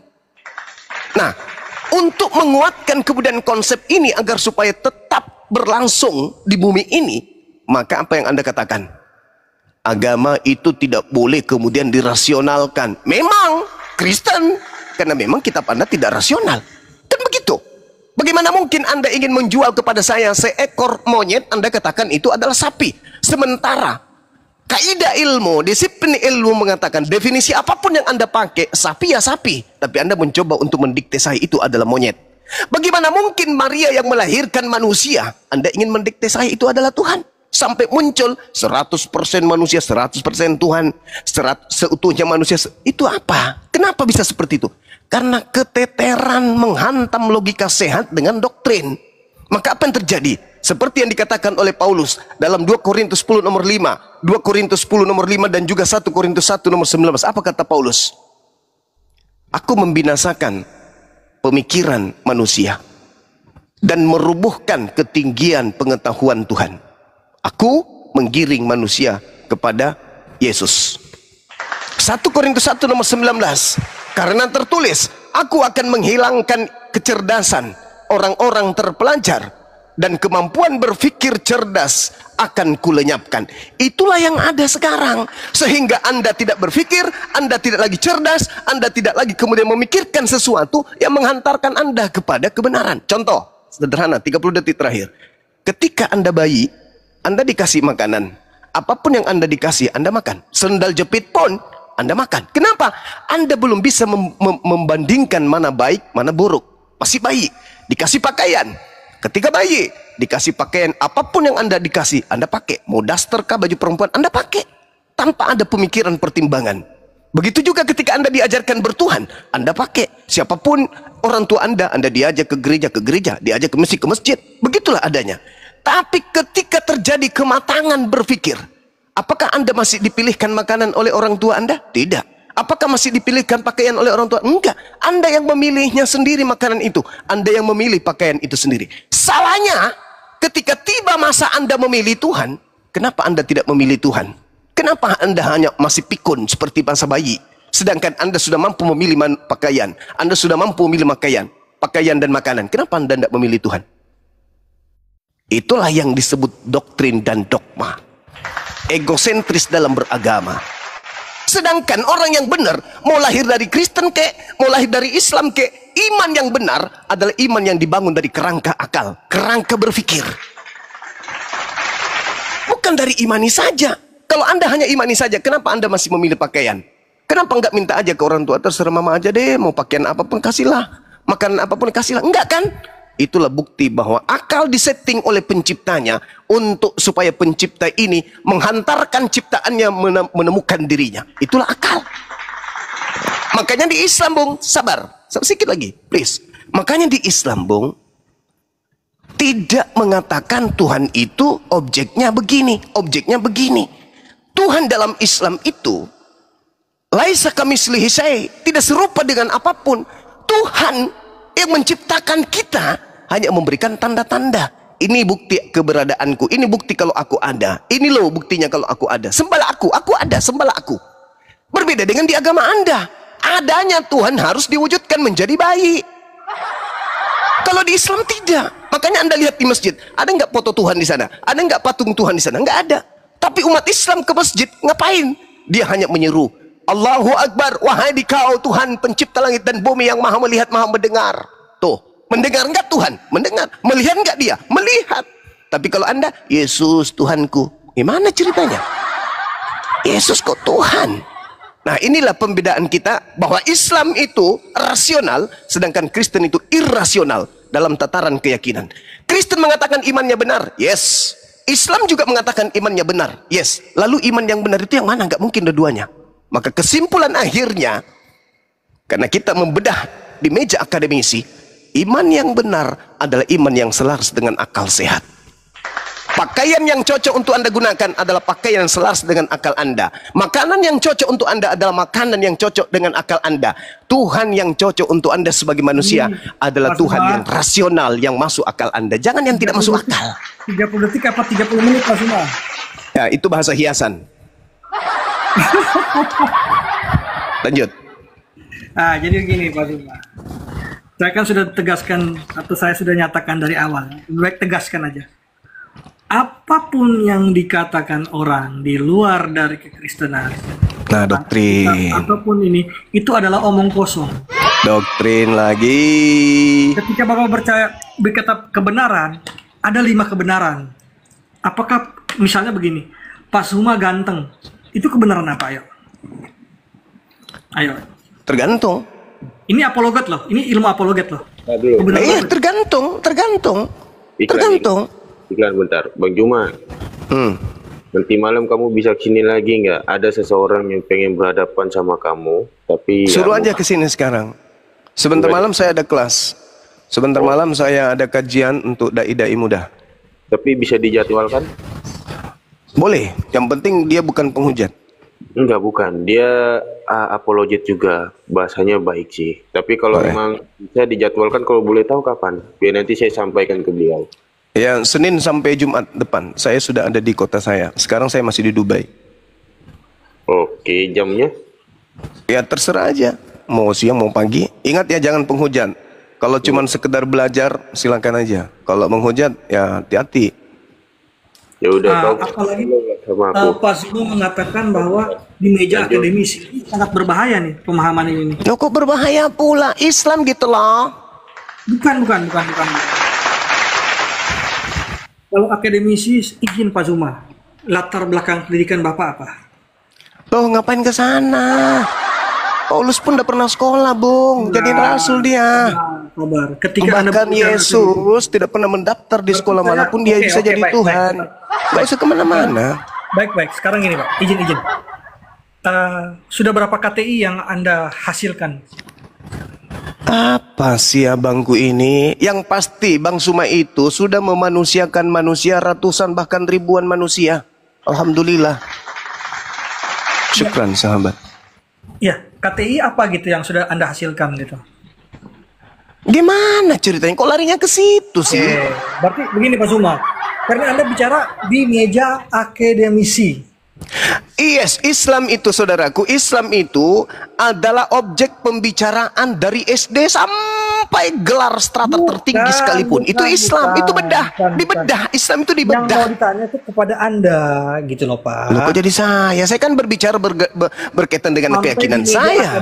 Itu maksudnya. Kok jadi larinya ke pribadi? Bukan pribadi Pak, itu pernyataan Anda gitu. Lah, kan memang kayak gitu. Orang sekolah apapun itu, di Kristen aja STT belajar 40 SKS. Anda tahu nggak? Di STT itu belajar 40 SKS tentang Islam loh. Keren kan Islam itu? Begini Pak Suma. Untuk Anda mendapat gelar sarjana teologi, Anda harus lulus 40 SKS materi Islam. Wah, bangga dong aku. Meskipun kalian pelintir Islam itu. Baik. Jadi gini Pak Suma. Silakan. Anda punya potensi, Anda dalam berkata-kata, public speaking Anda semua, tetapi ada istilah-istilah bahasa yang Yang Anda tidak memahami. Lo kok jadi kayak gitu? Islam ketika dibedah di meja akademisi, masa itu nggak bagus bahasa ilmiah? Wah, bukan. Masa jadi nggak boleh sih? Kalau memahami sudah terlalu tinggi. Menirukannya salah tempat, Pak, diksinya. Oh gitu. Yang benar yang mana? Ya, contoh ketika Anda mengatakan di meja akademisi, ya, Anda harus menunjukkan KTI tentang pembahasan yang kita lagi lakukan. Misalnya contohnya gini, Anda mengatakan bahwa ini yang benar, ini yang salah gitu. Nah, itu harus dibuktikan dengan KTI Anda gitu. Karya tulis ilmiah Anda yang sudah dipublikasikan gitu. Saya menggunakan karya tulis, cukup Al-Quran saya sebagai kitab suci karena saya berbicara mengenai keyakinan. Ya, itu makanya saya bilang tadi, Pak, ada 5 kebenaran. Pak tahu tidak 5 kebenaran itu apa saja? Nggak tahu. Nah, sudah, oke, baik, nggak apa-apa. Nanti di lain sesi baru saya. Nah, apa 5 kebenaran itu apa? Oke, contohnya, Pak Zuma itu ganteng. Itu kebenaran apa? Ya itu absolut. Loh, kok absolut? Lah iya dong, dibandingkan monyet, ganteng saya. Gimana ceritanya? Bukan. Itu kebenaran apa? Orang dia bilang, atau enggak, jangan Pak Zuma lah. Ada cewek bilang, itu dia cakep, itu dia jelek. Itu sekarang itu kebenaran apa? Ada apa kok larinya ke sana? Anda sedang berbicara agama, seakan-akan Anda tidak percaya diri terhadap agama Anda, gimana? Itu namanya kebenaran, jangan framing, Pak. Jadi itu namanya kebenaran eksistensial ya, yang berdasarkan sumbernya itu pengalaman hidup dan kesadaran diri seseorang. Itu tergantung, saudaraku, tergantung Anda memantik ilmu tentang kebenaran itu dari mana. Saya pun bisa menggunakan teori-teori seperti itu. Teori korespondensi, bagaimana orang menilai tentang kebenaran. Teori koherensi, teori pragmatik, redundansi, dan semantik. Terserah kita. Anda ingin menjebak saya dengan sesuatu yang, aduh receh itu receh. Bung, saya juga ini, waduh sudahlah. Hati-hati, Pak. Gini, Pak, Bapak tadi bilang teori semantik, teori apa tadi? Nah, itu teori apa, Pak? Ya Allah ya Karim. Humaniora, Allahu Akbar. Ilmu sosial atau ilmu pasti? Kalau hanya sekedar gaya-gayaan tentang kita memperlihatkan kita ini bagaimana cerita kita ini untuk supaya orang bisa melihat kita, wah hebat, public speakingnya hebat, dia lulusan S3, STS tontong. Enggak, bukan eranya sekarang ini. Bukan itu era anak-anak kita, adik-adik kita, bukan era kita gitu loh. Makanya itu, Pak, tadi saya sudah katakan kepada Bapak, namanya manusia itu pasti ada kelebihan, ada kekurangan, toh Pak, betul tidak? Iyalah, tapi di kamu kekurangan semua, nggak ada kelebihan. Ya, terserah Bapak mau ngomong apa. Bercanda kok gitu aja kok sensitif. Nggak apa-apa, Pak Suma. Silakan. Kelebihannya Anda itu pandai bertanya, nggak bisa menjawab, itu kelebihan loh. Tidak apa-apa, Pak Suma mau katakan demikian, tidak apa-apa. Ya kan kelebihan Anda berbicara, kan kelebihan. Jadi gini, apapun yang Pak sampaikan tentang itu ilusi. Itu ilusi. Itu adalah omong kosong, Pak. Omong kosong. Iya. Karena sekarang gini, izin. Pak, ini kan sudah banyak nih yang fans nih. Yang sekarang kita bahas itu adalah aksio dari keagamaan itu. Bagaimana membangun peradaban itu. Itu saya pesan kepada Pak, itu saja. Mungkin Pak Sawan mungkin mau bertanya, silakan, atau teman-teman Kristen yang lain bisa naik untuk dengan Zuma ini. Kalau aksiologi dengan wahyu Tuhan itu tinggi mana derajatnya dalam implementasi agama? Maaf ya, pertanyaan kadang iseng-iseng, memang spontan biasa membuat orang jadi guna. Tinggi mana kedudukan sebagai hukum, aksiologi atau wahyu? Wahyu ilahi. Itu aksiologi dari kekristenan itu berasal dari wahyu itu sendiri. Oke, tunjukkan kepada saya di mana perintah Yesus cukup satu istri itu di mana?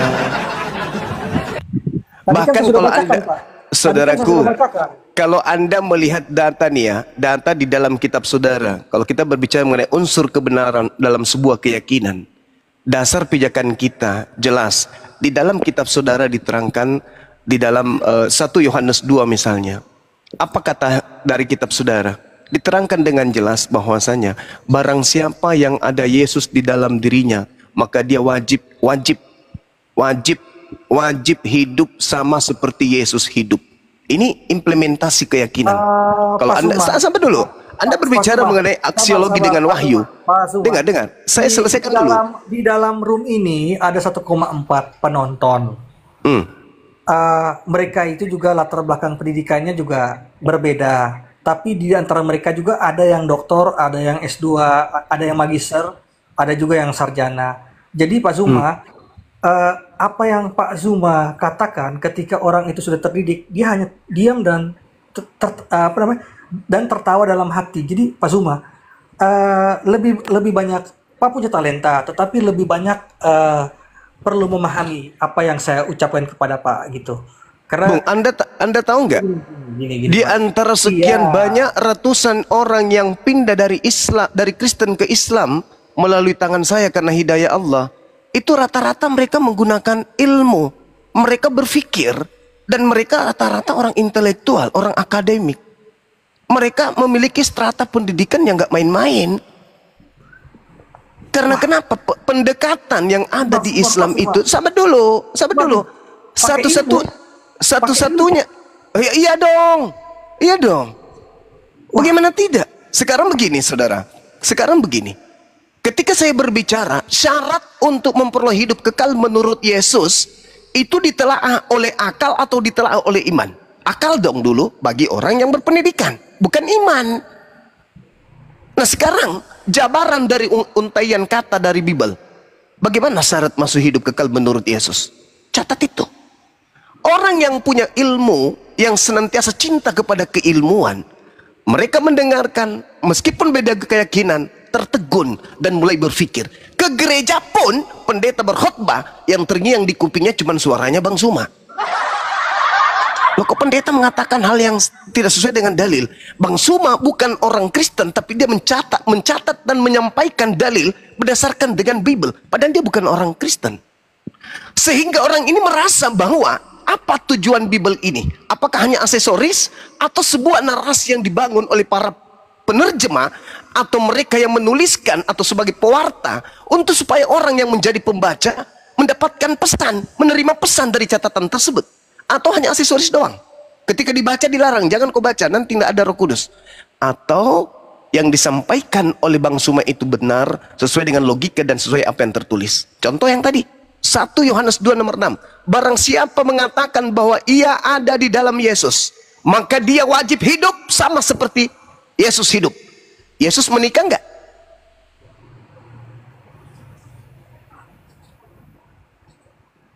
Yesus matinya gimana? Sudah berakhir di atas salib. Sudah Pak Anda Zuma? wajib hidup sama seperti Yesus? Sudah siap disalib? Mama, aku udah bosan hidup, mah. Kalah mulu sama Bang Zuma. Saatnya aku disalib dong. Ingat 1 Yohanes 2 nomor 6. Barang siapa mengatakan, barang siapa yang mengucapkan, barang siapa yang menarasikan bahwa dia ada di dalam Yesus atau Yesus ada di dalam dirinya, maka dia wajib hidup sama seperti Yesus telah hidup. Bagaimana Yesus hidup? Dalam hubungannya dengan wanita. Menikah nggak dia? Kawin nggak dia? Enggak. Lalu kalian hidup sama seperti Yesus? Enggak juga. Di mana logika Anda sekarang? Mati kan? Mati kan logika Anda? Mati dong. Ya. Mati logika. Saya jelaskan ya, dan saya jelaskan lagi sekali lagi. Apapun yang dikatakan tentang Alkitab, kalau dia bukan orang masuk kosong. Pasti omong kosong. Omong kosong. Nah, berarti dalil yang tadi omong kosong, udah selamat. Apapun yang dikatakan dia dari tafsiran dia itu omong kosong. Omong kosong. Nah, itulah doktrin pembodohan. Karena Bung, dengar. Sekarang begini. Oke, silakan. Sabar, saya bicara dong, Pak. Pak bicara, saya dengar. Iya, jangan emosi dong, santai aja, santai, silakan, santai, relax, Pak. Itu gimana sih? Ya, silakan Tukiman, lanjut. Kok Tukiman sih, Pak? Aduh, gimana? Tukiman itu singkatan. Pak Zuma. Baik. Tukiman. Sekarang begini, tukang kibulin manusia, Tukiman. Baik, Pak Zuma. Tidak apa-apa. Silakan. Sampaikan Pak Zuma.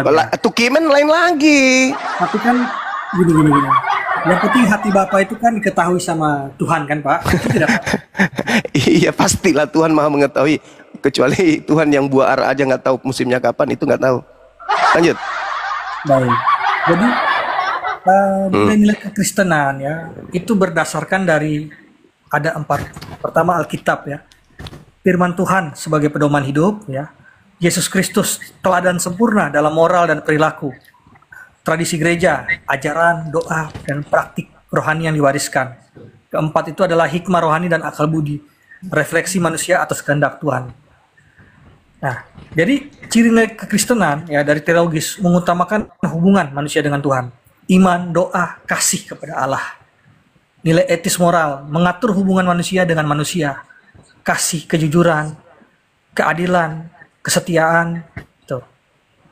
Nilai estetis menghargai keindahan ciptaan dan kehidupan rohani, ibadah, sinergius, musik, rohani. Nilai sosial mengutamakan solidaritas, pelayanan dan perdamaian. Contoh ya, aspek ya. Iman, nilai Kristiani, iman kepada Tuhan. Dalam kehidupan, doa, ibadah mingguan, tiap hari membaca Alkitab. Jam 5 pagi bangun berdoa, jam 12, jam 3, jam 6 itu. Mungkin kalau di Islam sholat 5 waktu. Moral, kasih, kejujuran, kesetiaan, mengampuni orang yang bersalah, hidup jujur. Sosial, kepedulian, pelayanan, memberi bantuan kepada yang membutuhkan, kerja sosial. Estetis, menghargai ciptaan Tuhan, menjaga lingkungan, menciptakan musik rohani. Prinsip aksiologi kekristenan, kasih adalah inti dari semua nilai. Markus 12 ayat 31. Baik, terima kasih Pak Host, silakan Pak Host. Oke. Saya boleh bicara? Gunda. Ini kan Pak Host. Nih, dari narasi Kitun tentang kabar palsu. Gimana tanggapan Anda? Kabar palsu? Ya.